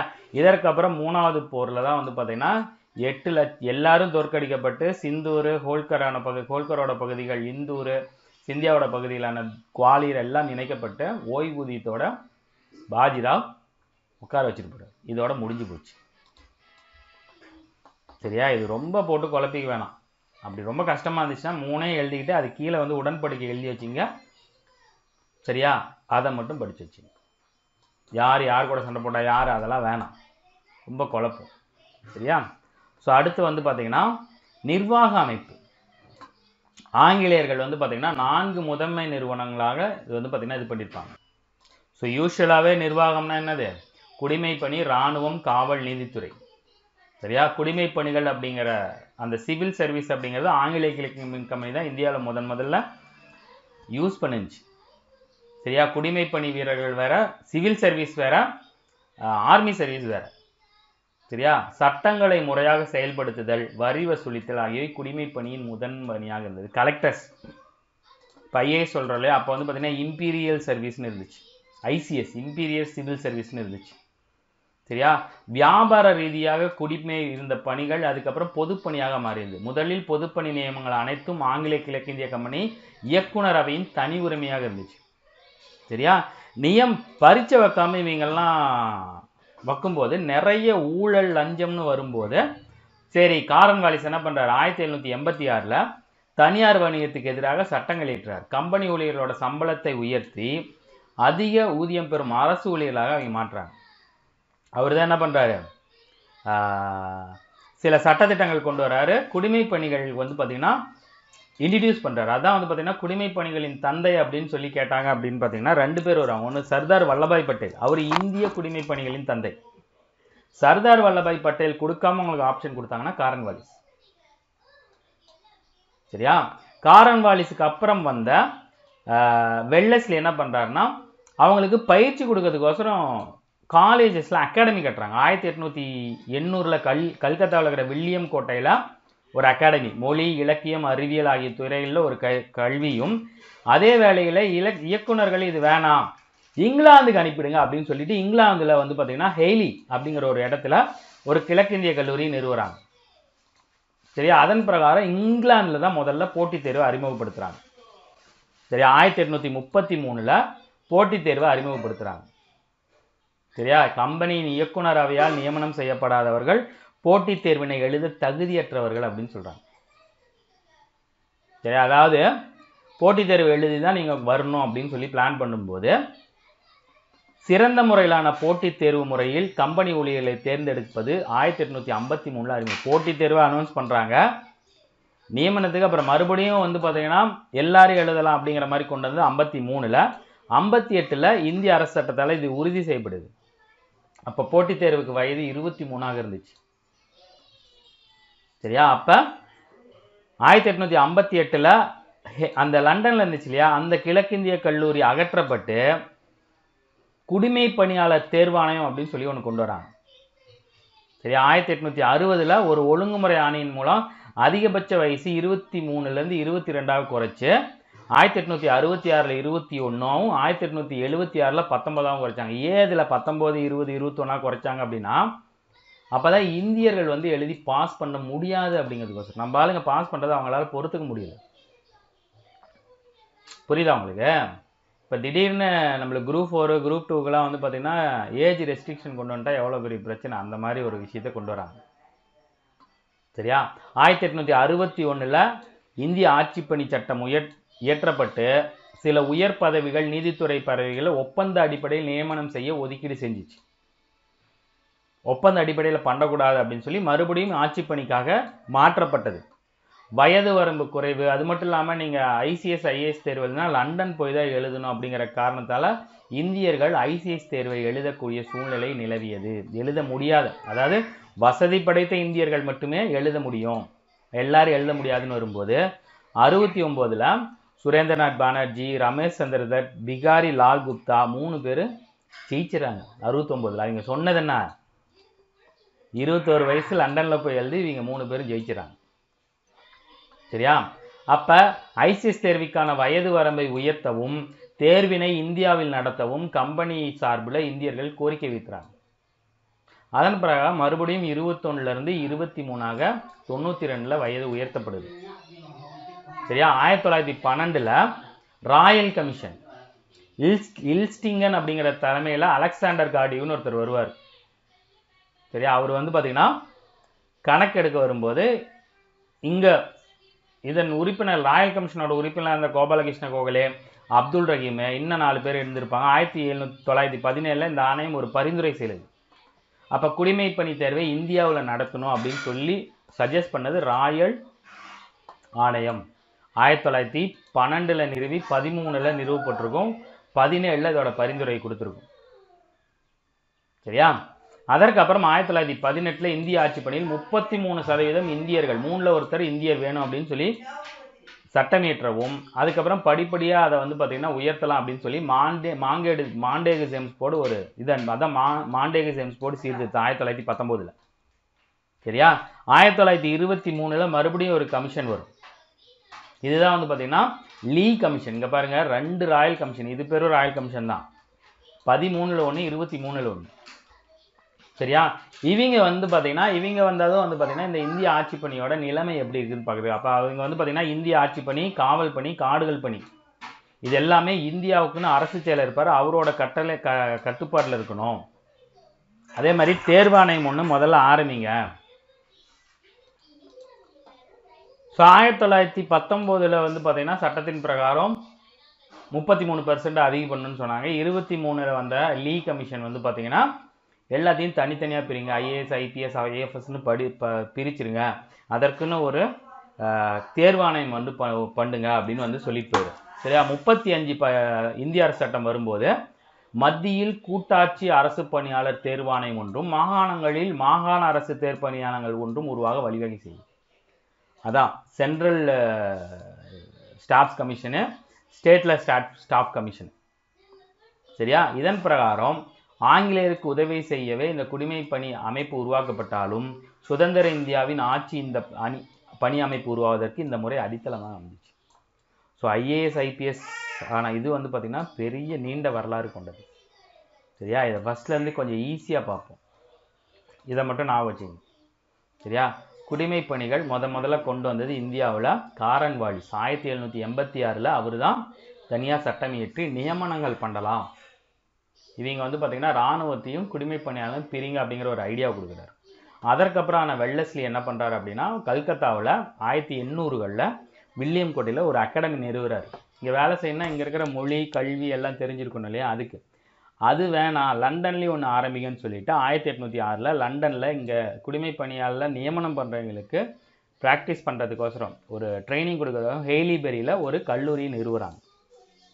சரியா, அதற்கப்புறம் 1833 பட்டய சட்டம் போட்டித் தேர்வின் மூலம் அரசு ஊழியர்கள் நியமனம் அப்படிங்கிற கருத்தை முன்வைக்குது, அறிமுகப்படுது. சரியா, அவையால் நியமனம் செய்யப்படாதவர்கள் போட்டித் தேர்வினை எழுத தகுதியற்றவர்கள் அப்படின்னு சொல்லுது. சரியா, எனவே இந்த முறை வந்து பார்த்திங்கன்னா நியமனம் மற்றும் போட்டித் தேர்வு முறை அப்படின்னு சொல்கிறாங்க. போட்டித் தேர்வு இல்லை, நியமனம் மற்றும் போட்டித் தேர்வு இல்லை. இப்போ வந்து பார்த்திங்கன்னா இந்த ஐஏஎஸ் ஐபிஎஸ்க்கு இந்தியாவிலிருந்து ஆங்கிலேயர் மட்டும்தான் தேர்ந்தெடுக்க போகிறாங்க. ஏன்னா அவங்கள நியமனம் செய்து அவங்க போட்டித் தேர்வில் வெற்றி பெற்றால் தான் இந்தியாவில் ஐஏஎஸ்ஸாக ஒர்க் பண்ண முடியும், கலெக்டராக ஒர்க் பண்ண முடியும். ஸோ திறந்த வெளி முறையிலான போட்டித் தேர்வு முறையில் கம்பெனியர் ஊழியர்களை தேர்ந்தெடுப்பது 1853 அறிமுகம். திறந்த முறை அப்படின்னா யார் வேண்டாலும் எழுதலாம். அதுக்கப்புறம் 58 ஒரு பட்டய சட்டம் இது உறுதிப்படுத்துது. அப்போ அதிகபட்ச வயசு 23 இருந்துச்சு. ஹெய்லி கல்லூரியை மூடுறாங்க, இந்தியாவில் நடத்தலாம். லண்டனில் ஹெய்லி கல்லூரியை மூடிட்டு அங்கே புதுசாக லண்டனில் ஒரு பொதுப்பணியாளர் தேர்வாணையம் ஒன்று உருவாக்கப்படுது. 1860 இந்தியர்கள் நிறையா பேர் எழுதி பாஸ் பண்ண போகக்கூடாதுன்னு சொல்லிட்டு அதிகபட்ச வயசை 23லேருந்து 22ஆகவும் 66 21ஆகவும் 76 19ஆகவும் குறைக்கிறாங்க. சரியா, இது வந்து பார்த்திங்கன்னா இது எனக்கு பிரச்சனை அப்படின்னா லண்டனில் தான் போய் எழுதணும், வயசும் கம்மியாக இருக்கணும். அப்போ வசதி படைத்த இந்தியர்களால் மட்டும்தான் போய் எழுத முடியும். அப்பயும் 69 சில பேர் பாஸ் பண்ணிடுறாங்க. சரியா, அதற்கப்புறம் இங்கேருந்து ஒரு கோரிக்கை வருது, நீங்கள் வந்து அதிகபட்ச வயசை மறுபடியும் 23 கொண்டு வரணும், இந்தியாவிலையும் இந்த போட்டித் தேர்வு நடத்தணும் அப்படின்னு சொல்லி வரும்போது அதை இது பண்ணுறதுக்கோசரம் ராயல் கமிஷன் 1912 12 அல்லது 13 சில இடங்களில் 13 கொடுத்துருப்பாங்க. 12 அந்த கமிஷன் அமைக்கப்பட்டு 13 இந்தியா சென்னையில் வருது. அதில் சில பேர் சொல்கிறாங்க அப்போ 17 அது பரிந்துரை கொடுக்கும்போது குடிமை பணி தேர்வில் இந்திய மயமாக்குறாங்க. லண்டனில் வேணாம் இந்தியாவிலே பண்ணலாம் அப்படின்னு சொல்லி பிளான் பண்ணுறாங்க. அதற்கப்புறம் 18 மாண்டேகசன்ஸ் போர்டு சீர்திருத்தத்தில் இந்தியர்களோட சதவீதம் 33 அதிகப்படுத்துகிறாங்க. அதை தொடர்ந்து வந்து பார்த்திங்கன்னா 23 இன்னொரு கமிஷன் வருது. அதான் வந்து பார்த்திங்கன்னா அலெக்சாண்டர் கார்டியோ, நான் மேலே சொல்லிட்டேன், இங்கே தான் ராயல் கமிஷன். சரியா, அல்லது லீ கமிஷன்னு சொல்லுவாங்க. சரியா, இவங்க வந்து பார்த்திங்கன்னா ஐஏஎஸ் ஐஎஃப்எஸ் ஐபிஎஸ் மூணாக பிரிங்க, ஒரு தேர்வாணையம் பண்ணுங்க அப்படின்னு சொல்லிட்டு இது பரிந்துரை செய்யுது. அதை தொடர்ந்து 35 அரசாங்க சட்டத்தில் மத்திய கூட்டாட்சி அரசு பணியாளர் அதாவது யூபிஎஸ்சி டிஎன்பிசி நிறுவுறாங்கன்னு வச்சிங்க. சரியா, இதன் மூலமாக இது வெள்ளைக்காரனுக்கு வேலை செய்யறதுக்கோசரம் தான் உருவாக்கப்பட்டாலும் கடைசியாக இந்தியர்களோட இந்த யூபிஎஸ்சி டிஎன்பிஎஸ்சிக்கான ஒரு ஐடியாவை கொடுத்தது இதுதான். இதோட இந்த தேர்வாணையம் இது முடியுது. சரியா, இடையில ஒரு பாக்ஸ் எனக்கு கொடுத்துருப்பாங்க, ரொம்ப ரொம்ப முக்கியம். 1869 தான் சுரேந்திரநாத் பானர்ஜி, ரமேஷ் சந்திர தத், பீகாரி லால் குப்தா இவங்கெல்லாம் ஐசிஎஸ் தேர்வில் வெற்றி பெறுவாங்க. அதுக்கு முன்னாடி 63 முதல்ல ஐசிஎஸ் தேர்வில் வெற்றி பெற்ற முதல் இந்தியர் ரவீந்திரநாத் தாகூரோட மூத்த சகோதரர் சத்யேந்திரநாத் தாகூர். அவர் தான் இந்தியாவோட முதல் ஐஏஎஸ். சரியா, அடுத்து இராணுவத்தில் அவங்க எந்த மாதிரியான இது பண்ணாங்க அப்படின்னு சொல்லி பார்த்தீங்கன்னா பிரிட்டிஷ் இந்தியாவோட நிர்வாகத்தில் 2வது முக்கியத்துவம் இராணுவம். ஏன்னா இராணுவத்தை வச்சு தான் நம்மகிட்ட கட்டுப்படுத்திட்டு இருந்தாங்க. சரியா, அதற்கு சிப்பாய் இராணுவம் அப்படின்னு பெயர். இராணுவ வீரர்களுக்கு ஐரோப்பிய அதிகாரிகள் உத்தரவை போர்க்களத்தில் நிறைவேற்ற ஐரோப்பிய இராணுவத்திற்கு இணையாக பயிற்சி கொடுத்தாங்க. ஆங்கிலேயர் ஆரம்ப காலங்களில் பம்பாய், வங்காளம், மதராஸ் பகுதிகள் தனித்தனியாக 3 படைப்பிரிவுகளை உருவாக்கியிருப்பாங்க. சரியா, இந்த 3 பிரிகேட்லேயும் இராணுவத்தோட பங்களிப்பு சிறப்பாக இருந்துச்சு. ஆனால் ஆங்கில சிப்பாய்களிட இந்திய சிப்பாய்களின் வருமானமும் சம்பளம் தினப்படி ரொம்ப ரொம்ப குறைவு. உதாரணமாக 1856ஆம் ஆண்டு 3 இந்திய படை வீரர்களின் மாத சம்பளம் மொத்தமாக 300 ரூபாய். 3 பேர்த்தோட மாத சம்பளம் 300 ரூபானா ஒரு ஆளுக்கு 100 ரூபா. 1857 கழகத்தின் பிரகாரம் 86% இந்திய வீரர்கள் தான் இராணுவத்தில் இருந்தாங்க. ஆனால் உயர் பதவியில் இருந்த மொத்த பேருமே ஆங்கிலேயர்கள். சரியா? ஸோ இங்கே ஒரு பாக்ஸ் ஐட்டம் கொடுத்துருப்பாங்க. பிளாசி போர் 1757 நடக்கும்போது ஐரோப்பிய காலாட்படை 1950, ஐரோப்பிய பீரங்கி படை 100 பேர், ஆங்கிலேய மாலுமிகள் 50 பேர், இந்திய சிப்பாய்கள் 2100 பேர். வங்காளத்தில் இருந்த ஆங்கில இராணுவம் 6000 பேர். 6000 பேர்த்துலேயும் 4000 பேர் இந்தியர்களாக இருந்திருப்பாங்க. இதுவே 1857 100 வருஷம் கழிச்சு பார்க்கும்போது அவங்களோட படை வந்து பார்த்திங்கன்னா 3,11,400 பேர். அதில் 2,65,900 பேர் இந்திய வீரர்கள். ஆனால் உயர் பதவியில் இருந்தது எல்லாமே ஆங்கிலேயர்கள். இந்த 2,65,900 பேர், அதாவது 2,66,000 பேரில் ஒரு இந்தியர் கூட உயர் பதவியில் இல்லை. சரியா? இராணுவத்தோட நிலைமை பார்த்தாச்சு. அடுத்து காவல்துறை. ஸோ காவல்துறை அப்படிங்கும்போது 1765 வங்காளத்தில் திவானி அப்படின்னா, திவானினா வரி வசூல் பண்ணுற உரிமையை வந்து பார்த்திங்கன்னா கம்பெனி வாங்கியிருக்கும் அந்த பக்சார் போரோட முடிவில். அதன் பிரகாரம் சர்க்கார் அப்படிங்கிற கிராம மாவட்டங்கள் அப்படிங்கிற ஆட்சி பொறுப்புக்கு அப்போ பௌஜிதார் அப்படிங்கிற முகலாய காவல்துறை வசம் வந்து பார்த்திங்கன்னா என்ன இருந்துச்சு, இந்த ஆட்சி பொறுப்பு இருந்துச்சு. சரியா? அப்போது நகரங்களை நிர்வகிக்கும் காவல் அலுவலர்களாக கொத்துவால் இருந்திருப்பாங்க. அதே வேளையில் கிராமங்கள் கிராம காவலாளிகளால் பாதுகாக்கப்பட்டது. அவங்களுக்கு ஜமீன்தார் சம்பளம் வாங்கியிருப்பார். இதில் முக்கியமாக 3 பாயிண்ட் எடுத்துங்க. சரியா? பக்சார் போர் முடிவில் இவங்களே வங்காளம் போயிடும். சரியா? அப்போ சர்க்கார் யார் பார்த்துக்குவாங்க அப்படின்னு பார்த்தீங்கன்னா பௌஜிதார். காவல்துறைனா கொத்துவால், நகர நிர்வாகம். சரியா? அடுத்து இந்தியாவில் முதலில் காவல்துறை உருவாக்கியவர் காரன் வாலிஸ். இதனால தான் இவர் இந்திய குடிமை பணிகளின் தந்தைன்னு சொல்லுவாங்க. ஜமீன்தார் நீயெல்லாம் விட்டு நானே பார்த்துக்கிறேன்னு சொல்லிட்டு 1891 முறையான காவல்துறை உருவாக்கியிருப்பார். அதோட தலைவர் பேர் வந்து பார்த்தீங்கன்னா தரோகா. அப்போதான் சரகமாக பிரிப்பாங்க, தானாக்களாக பிரிப்பாங்க. கிராமங்களில் காவல் பணி செய்ய அதிகாரம் கொடுத்துருப்பாங்க. பரம்பரையாக நிர்வகித்து வந்த காவலரை சௌக்கிதார்னு சொல்லுவாங்க. கிராம காவலர்கள் பேர் வந்து பார்த்தீங்கன்னா சௌக்கிதார். சரியா? பெருநகரங்கள்ல ஆல்ரெடி யார் இருந்தது, கொத்துவால் தான் இருந்திருப்பாங்க. ஸோ கொத்துவால் பணியை தொடர்ந்தது. வார்டா பிரித்து ஒவ்வொரு வார்டுக்கும் ஒரு தரோகா நிர்வகிப்பார். இது வந்து பார்த்தீங்கன்னா வங்காளத்திலிருந்து 1802 மதராஸ் மாகாணத்துக்கு விரிவுபடுத்தப்பட்டது. ஸோ மாவட்ட கண்காணிப்பாளர் பதவி உருவாக்குறதுக்கு முன்னாடி அங்கே மாவட்ட நீதிபதியோட பொறுப்பில் தான் அந்த ஒவ்வொரு வார்டுமே இருந்திருக்கும். அதுக்கப்புறம் 1808 அந்த தானான்னு சொல்லக்கூடிய அந்த வார்டெல்லாம் இருக்கு இல்லையா, இந்த வார்டுக்கு மாவட்டமாக இருக்கிறதுக்கு மாவட்ட காவல் கண்காணிப்பாளர் போட்டிருப்பாங்க. பின்னாடி வந்து பார்த்தீங்கன்னா அந்த காவல்துறையை நிர்வகிக்கும் பொறுப்பு மாவட்ட ஆட்சித்தலைவர். சரியா? இதெல்லாம் எதுக்கு போட்டாங்க அப்படின்னா வெள்ளைக்காரனுக்கு எதிராக யாரும் எதுவும் பண்ணக்கூடாது அப்படிங்கிறதுக்கோசரம் தான். இதுதான் காவல்துறை. இதில் நீங்கள் தெரிஞ்சிக்க வேண்டிய முக்கியமான 5 பாயிண்ட் நான் சொல்லிடுறேன்.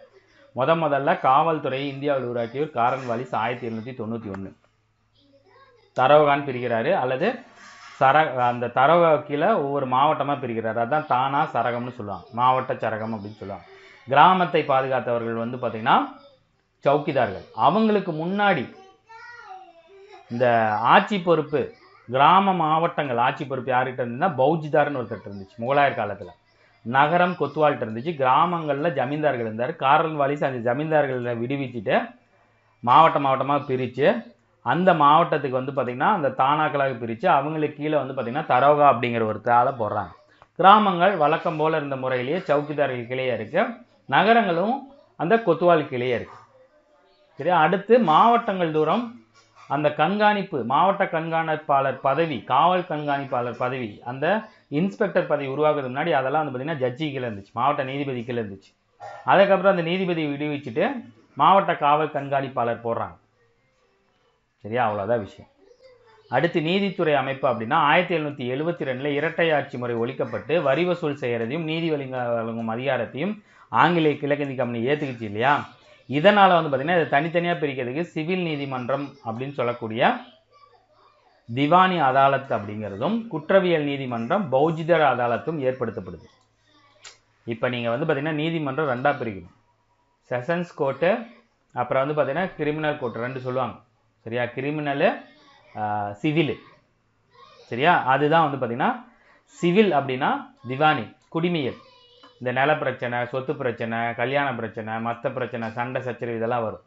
குற்றம்னா கொலை, கொள்ளை, இதெல்லாம் வந்து பார்த்தீங்கன்னா பௌஜ்தாரி அதாலத்தில் வரும். சரியா? அதுக்கப்புறம் 1773 சட்டத்தின் பிரகாரம் முதல்ல கல்கத்தாவில் தான் ஒரு உச்ச நீதிமன்றம் நியமிக்கிறாங்க. அது ஆல்ரெடி +2 படித்தது தான். ஸோ இந்த நீதிமன்றத்துக்கு ஒரு முதன்மை நீதிபதியும் 3 துணை நீதிபதிகளையும் பிரிட்டிஷ் மன்னர் நியமிக்கிறார். சரியா? இது வந்து பார்த்தீங்கன்னா சிவில், குற்றவியல், திருச்சபை அப்படிங்கிற மாதிரி நிறுவுறாங்க. எப்போ? 1773. அதைத் தொடர்ந்து 1801 இதே மாதிரி ஒரு உச்ச நீதிமன்றம் மதராஸ்லையும் 23 பம்பாயிலையும் நிறுவுறாங்க. சரியா? 1832 வில்லியம் பெண்டிங் வங்காளத்தில் பிரபு ஜூரி முறை, பிரிவி கவுன்சில் நினைக்கிற அது பேர், அதை ஒன்று கொண்டு வராரு. சரியா? அதன் பிரகாரம் இந்திய சட்ட ஆணையம் ஒன்று நிறுவப்படுது. நாடு முழுவதும் அந்த சட்டம் ஆட்சி நடைமுறைக்கு வருது. அப்போதான் வந்து பார்த்தீங்கன்னா இவரு வந்துடுவார், மெக்காலா வந்துடுவார். சரி, அதுக்கப்புறம் 1861 உயர் நீதிமன்றங்கள் வருது. பம்பாய், கல்கத்தா, மதராஸில் உச்ச நீதிமன்றத்துக்கு பதிலாக உயர் நீதிமன்ற முறை வருது. சரியா? ஸோ முதல்ல உயர் நீதிமன்றம் வந்தது வந்து பார்த்தீங்கன்னா 1861. உச்ச நீதிமன்றம் 73 கல்கத்தாவில், 801 மதராஸ், 1823 பம்பாய். சரியா? இதுக்கப்புறம் தான் இது கொஞ்சம் கொஞ்சமாக வளர்ந்துருக்கும். ஸோ வங்காளத்தில் 1773 வில்லியம் கோட்டையில் அந்த உச்சநீதிமன்றம் நிறுவப்படும் போது அது முதல் உச்சநீதிமன்ற நீதிபதி சர் எலிஜா இம்பே. மதராஸ் உயர்நீதிமன்றத்தோட முதல் இந்திய தலைமை நீதிபதி சர் திருவாரூர் முத்துசாமி 1877. சரியா? அடுத்து ரொம்ப முக்கியமான 2 திட்டங்கள். துணைப்படை திட்டம் 1798, இன்னொன்று வந்து பார்த்தீங்கன்னா வாரிசு இழப்பு கொள்கை 1848. இது ரெண்டையும் தெரிஞ்சு வச்சுங்க. இது ரெண்டுலேயும் முக்கியமாக தெரிஞ்சுக்க வேண்டிய பாயிண்ட் வந்து பார்த்தீங்கன்னா, துணை அப்படின்னா நம்மளோட வெல்லஸ்லி பிரபு, வாரிசு இழப்புனா டல்கௌசி, துணை அப்படின்னா நம்மளோட வெல்விஷர் அப்படின்னு ஆக வச்சுங்க. வாரிசு அப்படின்னா வாரிசு இல்லாதவங்க எப்படி இருப்பாங்க? டல்லாக இருப்பாங்க, டல்கௌசின்னு ஆக வச்சுங்க. இந்த 2 திட்டங்கள் தான் பிரிட்டிஷ் கிழக்கிந்திய கம்பெனி இந்தியாவில் பெரிய அளவில் வர்றதுக்கான ஒரு திட்டம். இந்தியாவில் இருந்த சுதேச அரசுகளை ஆங்கிலேயரின் கட்டுப்பாட்டில் கொண்டு வரதுக்கு வெல்லஸ்லியால் அறிமுகப்படுத்த திட்டம் தான் துணைப்படை திட்டம். இந்த திட்டத்தோட முக்கியமான நோக்கம் ஆங்கிலேய ஆட்சி விரிவுபடுத்துறது, அரசியல் ஆதிக்கத்தை ஏற்படுத்துறது. அதாவது சுதேச அரசுகள் 593 சுதேச இருந்துச்சுல, எல்லா சுதேச அரசுகளுக்கும் என்ன பண்ணுவாங்க? தலையா அதிகாரம் செலுத்துவவர்களாக ஆங்கிலேயர் இருந்திருப்பாங்க. அதாவது சுதேச அரசுகளை காப்பதும் உள்நாட்டு அமைதியை நிலைநாட்டுவதும் ஆங்கிலேயர்கள் கடமை அப்படிங்கிற மாதிரி உருவாச்சு. இந்த திட்டம் வந்து பார்த்தீங்கன்னா ரொம்ப கொடூரமான திட்டம். இந்த திட்டத்தில் இந்திய அரசர் அவரோட படையை கலைச்சிட்டு ஆங்கில படையை ஏற்றுக்கணும். அந்த ஆங்கில படையோட தளபதி வந்து பார்த்தீங்கன்னா அரசின் தலைமையத்தில் ஒரு பிரதிநிதி இருப்பார். ஆங்கில படையை பராமரிக்கிறதுக்கும் அந்த வீரர்களுக்கு ஆண்டு சம்பளம் கொடுக்கறதுக்கும் அந்த அரசர் என்ன பண்ணணும்? அவரோட நிரந்தரமாக வரி வருவாய் வரக்கூடிய பகுதியை ஆங்கிலேயர்கிட்ட கொடுத்துருவாங்க. சரியா? ஆங்கிலேயரை தவிர மற்ற ஐரோப்பிய அலுவலர்கள் அனைவரும் அந்நாட்டை விட்டு வெளியேற வேண்டும். அதாவது பிரெஞ்சு, போர்ச்சுகீஸ் யாராவது இருந்தாங்கன்னா அவங்க துரத்தி விட்டுருணும். அதே மாதிரி அந்த சுதேச நாட்டு அரசர் ஆங்கிலேய கிழக்கிந்திய கம்பெனி அனுமதி பெற்று தான் இன்னொரு நாட்டோட ஒப்பந்தம் பண்ண முடியும். அப்போ ஒப்பந்தத்துக்கு அவங்க ஒத்துக்குவாங்களா? ஒத்துக்க மாட்டாங்க. அந்நிய அரசுகளின் தாக்குதல் மற்றும் உள்நாட்டு கலவரம் நடக்கும்போது ஆங்கிலேய கிழக்கிந்திய கம்பெனி அந்த நாட்டு படையை பாதுகாக்கும். எப்படி வரும்? எல்லா பக்கமும் படையை கலைச்சிட்டு இவன் படையை கொண்டு வந்துடுவானுங்க. எப்படி கலவரம் வரும்? எவ்வளோ பெரிய ட்ரிக்ஸான வேலை பாருங்க. இதன் மூலமாக ஆங்கிலேயருக்கு எடுத்த நன்மைகள் என்னன்னா, அவங்க பெரிய படையை சுதேச அரசர்களோட பணத்திலேயே மெயின்டைன் பண்ணிக்கிட்டாங்க. அப்போ பேலன்ஸ் இந்த பிரெஞ்சுக்காரர்கள், போர்ச்சுகீஸுக்காரர்கள் எல்லாத்தையும் துரத்தி விட்டாங்க. அப்போ பிரெஞ்சு மறுபடியும் எழுச்சி பெறவே முடியாது. சுதேச அரசுகளோட வெளியுறவு கொள்கையும் கட்டுப்பாட்டில் வச்சிருக்கோம். இதன் மூலமாக ஆங்கிலேயரை இந்தியாவில் தலையாள சக்தியாக மாற்றியது. இந்தியாவில் ஆங்கிலேய பேரரசு அப்படிங்கிறது இந்தியாவின் ஆங்கிலேய பேரரசு அப்படின்னு மாற்றிருப்பார். இது கூட கேட்கலாம். யாரு? வெல்லஸ்லி. இதன் மூலமாக சுதேச அரசுக்கு என்ன இழப்புனா எல்லாமே இழப்பு தான். அரசர்களை பலவீனமாகவும் பொறுப்பற்றலாக இருந்திருக்கும். கம்பெனியால் பாதுகாக்கப்பட்ட அரசர்கள் தங்கள் குடிமக்களுக்கு ஆற்ற வேண்டிய கடமைகளை மறந்து அவங்கள சுரண்ட ஆரம்பிச்சிருப்பாங்க. இதில் முக்கியமான கேள்வி என்னன்னு வந்து பார்த்தீங்கன்னா, துணைப்படை திட்டத்தை ஏற்றுக்கொண்ட முதல் சுதேச அரசுனா ஹைதராபாத்தை 1792 ஏற்றிருப்பாங்க. இதை வந்து பார்த்தீங்கன்னா காலவரிசைப்படுத்த சொல்லி கேட்பாங்க.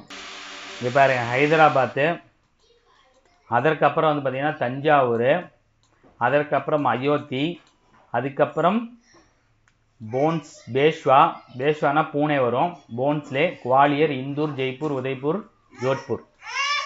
இது வரைக்கும் ரெகுலராக கேட்ட கேள்வி என்னன்னு வந்து பார்த்தீங்கன்னா, துணைப்படை திட்டத்தை முதலில் ஏற்றுக்கொண்ட இது சுதேச அரசு எதுனா ஹைதராபாத்.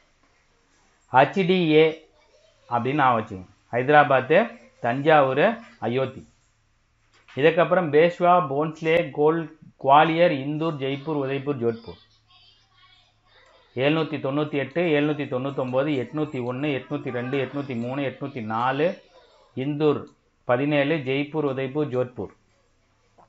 இங்கே பாருங்க, இந்த ஜெய்ப்பூர், உதய்பூர், ஜோத்பூர் மூணுமே ராஜஸ்தான் பக்கத்தில் வரும். அதெல்லாம் 818. 18 வயசு ஆனால் தான் ராஜஸ்தானில் கல்யாணம் பண்ணி வைப்பாங்கன்னு நான் வச்சுங்களா, ராஜாவை முடின்னு நான் வச்சுங்க. சரியா? பேலன்ஸ் இருக்கிறது இந்த HDAன்னு நான் வச்சுங்க. ஹைதராபாத், தஞ்சாவூர், அயோத்தி. இடையில இருக்கிறது பேஷ்வா, போஸ்லே, குவாலியர், இந்தூர். சரியா? 2, 3, 4. சரியா? பேஸ் போஸ் குவாஷ் அப்படின்னு நான் வச்சுங்க. பேஸ் போஸ் குவாஷ். இது கொஞ்சம் ஈஸியாக தான் இருக்கும். சரியா? அடுத்து வாரிசிலப்பு கொள்கை. இது அடுத்தது இந்தியாவில் ஆங்கிலேயரில் பெரிய அளவில் இது பண்ண வச்சது. இதை கொண்டு வந்தது டல்ஹவுசி. அதாவது ஆங்கிலேய பேரரசு விரிவுபடுத்துறதுக்கோசரம் ஒரு வாரிசிலப்பு கொள்கை. இதை வந்து பார்த்தீங்கன்னா சில சமயம் வந்து பார்த்தீங்கன்னா அவகாசி இலி கொள்கைன்னு சொல்லுவாங்க, டாக்ட்ரின் ஆஃப் லேப்ஸ்ன்னு சொல்லுவாங்க. ரெண்டுமே இதுதான். அந்த மாதிரி கேட்டால் குழம்பிடக்கூடாது. அவகாசி இலி கொள்கை. சரியா? 1848. அதாவது சுதேச மன்னர்கள் யாராவது இறக்கும்போது அவருக்கு நேரடியாக ஆண் வாரிசு இல்லை அப்படின்னா அவர் தத்தெடுக்கக்கூடாது. சரியா? பெண் பிள்ளைகள் ஆழ்த்தலாம், இல்லைன்னா அதை அப்படியே கவர்மெண்ட் எடுத்துக்கும். அது எவ்வளோ பெரிய கொடுமை பாருங்க. ஆங்கில பேரரசு அதாவது சுதேச மன்னர்கள் ஆங்கிலேயரின் அனுமதியின்றி வாரிசுகளை தத்தெடுக்க நேரிடும் போது மன்னரின் சொத்துக்கள் தத்தெடுக்கும் பிள்ளைக்கும் மன்னரின் ஆட்சி பகுதி ஆங்கிலேயரின் தலையாய சக்திக்கும் செல்ல நேரிடும். சொத்து மட்டும்தான் மன்னர் அந்த தத்தெடுத்த பையனுக்கு போயிருக்கும். ஆட்சி செய்யக்கூடிய அதிகாரம் ஆங்கிலேயருக்கு போயிடும். இதுதான் 1857 பெரும் புரட்சிக்கு முக்கியமான காரணம். சரியா? வாரிசிலப்பு கொள்கை. இதை கொண்டு வந்தது டல்ஹவுசி. வாரிசிலப்பு கொள்கையின் பிரகாரம் முதலில் இணைக்கப்பட்டது சத்தாரா 48. அடுத்து ஜெய்ப்பூர், சம்பல்பூர் 1849, பகத் 50, உதய்பூர் 52, ஜான்சி 53, நாக்பூர் 54. சரியா? ஜெய் சம்பல்பூர் இது ரீசெண்டாக ஏதோ ஒரு கேள்வியில் கேட்டாங்க. சம்பல்பூர் வந்து பார்த்தீங்கன்னா 1849 இணைச்சிருக்காங்க. பகத் 50, உதய்பூர் 52, ஜான்சி 53, நாக்பூர் 54. இதெல்லாம் ஷார்ட்கட் சொல்றது கொஞ்சம் கஷ்டம்தான். கதை மாதிரி தான் நான் வச்சுக்க முடியும். சாதாரணமாக ஜெய்யு சாம்பல் சாப்பிடுவார், இல்லை பூரி சாப்பிடுவார் நான் வச்சுங்க.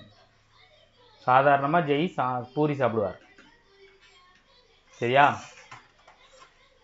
இங்கேயும் ஒரு பூர் வருது, இங்கேயும் ஒரு அப்போ சாம்பல் நான் வச்சுங்க. ஸோ ஆங்கிலேயர் வெற்றி பெற்றதுக்கான காரணம் என்னன்னா கடல் வலிமை தான் முக்கியமானது. அவங்களோட நெசவு தொழில் வளர்ச்சி, அறிவியல் ரீதியாக பிரிக்கப்பட்ட தொழிலாளர்கள், பொருளாதார வளர்ச்சி, ராஜதந்திரம், இந்திய வணிகர்களிடையே நிலவிய பாதுகாப்பின்மை உணர்வுகள், இந்திய அரசர்களின் சமத்துவமின்மை மற்றும் அறியாமை.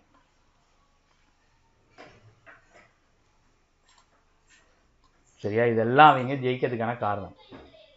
பிளாசிப்போரோட முடிவில் ஆங்கில ஆட்சிக்கு அடித்தளம் கொடுத்தது. ஸோ இந்தியாவில் ஆங்கில ஆட்சிக்கு அடித்தளம் கொடுத்தது பிளாசிப்போர் 1757 ஜூன் 23.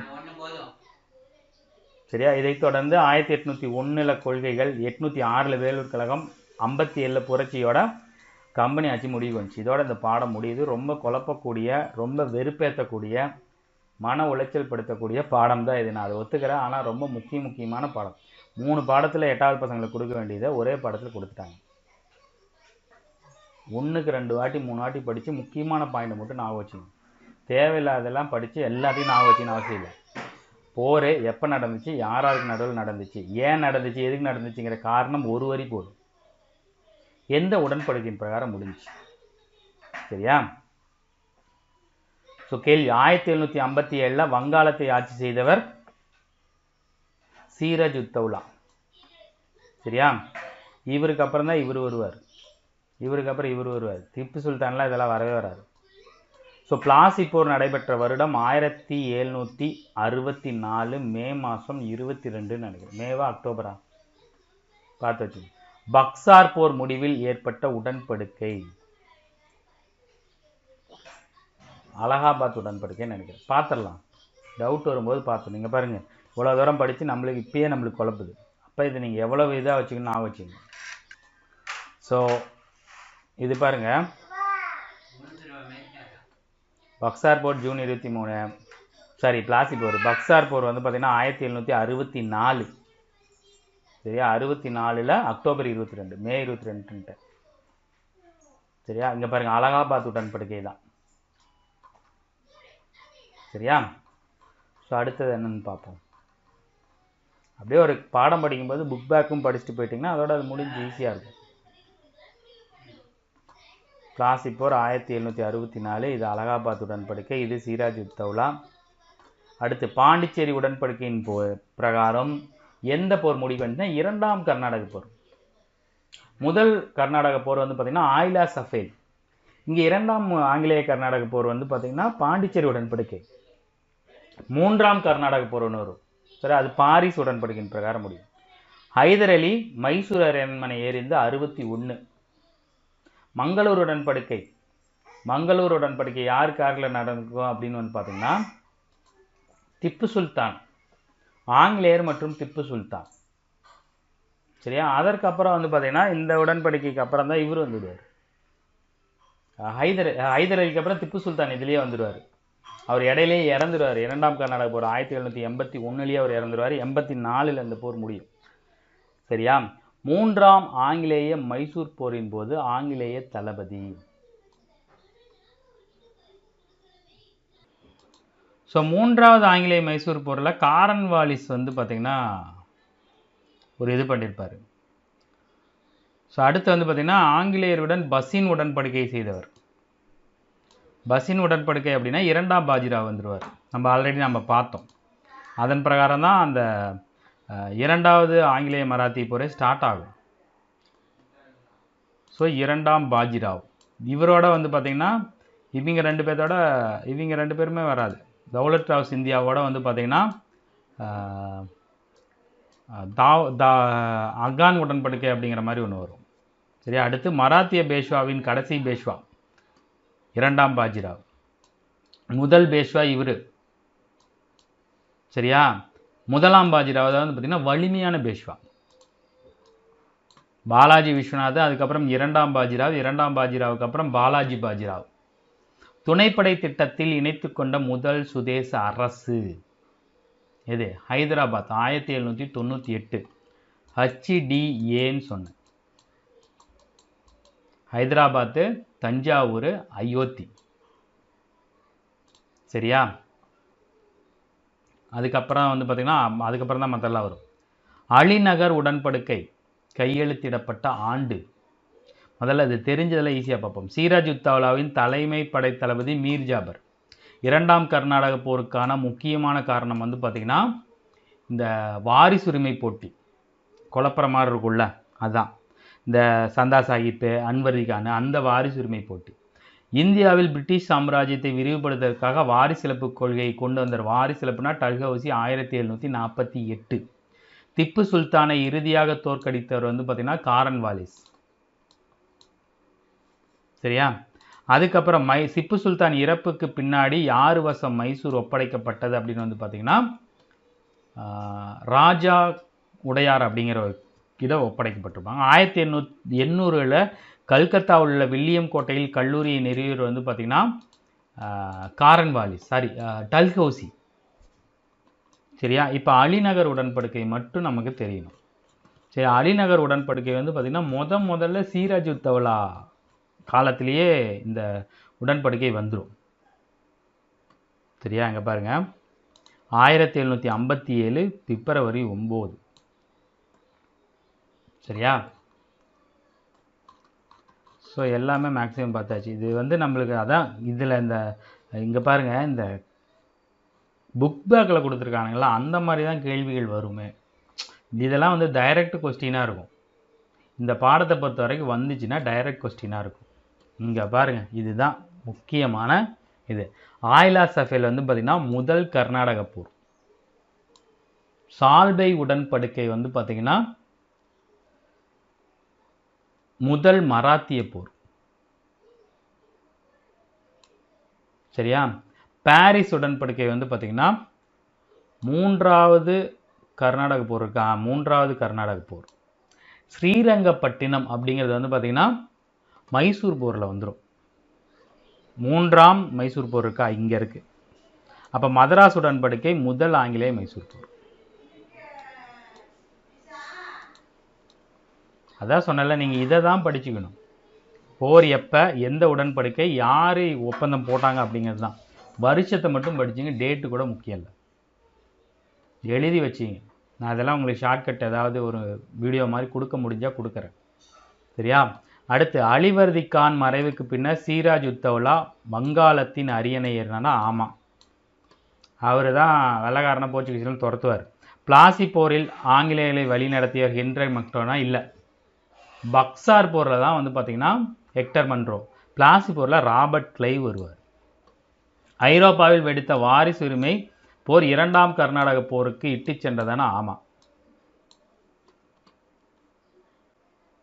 இல்லை, இது முதலாம் கர்நாடக போருக்கு. இரண்டாம் கர்நாடக போர் முதல், வாரிசு உரிமை போர் முதல், மூணாவது வந்து பார்த்திங்கன்னா 7 ஆண்டு போர். அப்போ வந்து பார்த்திங்கன்னா இது இரண்டாம் கர்நாடக போர் தான். இதுவும் தவறாக தான் இருக்கணும். எதுக்கும் ஒரு தடவை செக் பண்ணிடலாம்.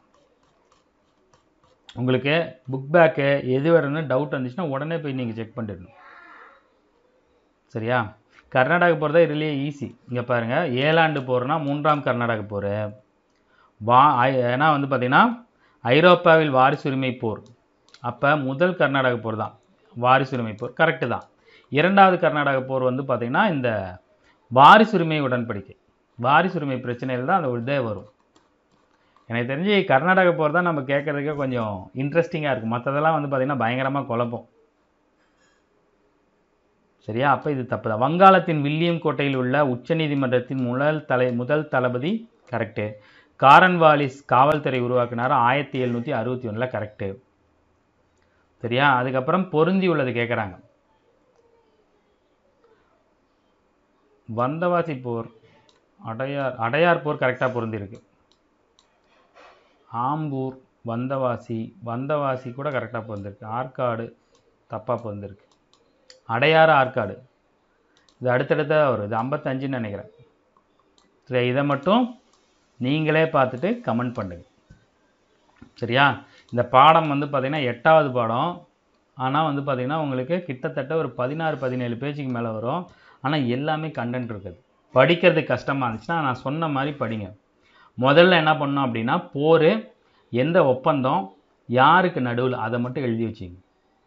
மற்ற உள்ள இருக்கிறது எதுவும் நீங்கள் வேணாம். போருக்கான காரணம், போர் நடந்த ஆண்டு, யாருக்கு இடையில், ஆங்கிலேயர் வெர்சஸ் திப்பு சுல்தானா ஹைதர் அலியா, அவ்வளோதான். எந்த உடன்படிக்கையின் பிரகாரம் முடிஞ்சு, அவ்வளோதான் விஷயமே. ஏன்னா மேக்சிமம் எல்லா போரோட உடன்படிக்கையின் முடியிலையும் பிடிச்ச பகுதியை திரும்பி கொடுத்துருங்கிற மாதிரி தான் இருக்கும். சரியா? ஸோ இந்த பாடம் உங்களுக்கு வந்து பார்த்திங்கன்னா பயனுள்ளதாக இருக்கும்னு நினைக்கிறேன். இதே மாதிரி அடுத்த ஒரு வீடியோவில் இந்த 8வதுலேயே இந்த பாடம் மட்டும் தாங்க கஷ்டம். அடுத்தது வந்து பார்த்திங்கன்னா உங்களுக்கு ஈஸியாக இருக்கும். இதெல்லாம் ரொம்ப ஈஸியாக தான் இருக்கும். இது ஆல்ரெடி நீங்கள் படித்தது தான். சும்மா ஒரு தடவை வந்து பார்த்திங்கன்னா ரிவிஷன் பண்ணுற மாதிரி தான் இருக்கும். இந்த பாடம்லாம் ரொம்ப ஈஸியான பாடம். 8வதுல ரொம்ப கஷ்டமான பாடமே இந்த ஃபஸ்ட்டு பாடம் மட்டும்தான். சரியா? ஸோ அடுத்த வீடியோவில் உங்களுக்கு அடுத்த பாடத்தை பற்றி நம்ம பார்க்கலாம். தேங்க்யூ.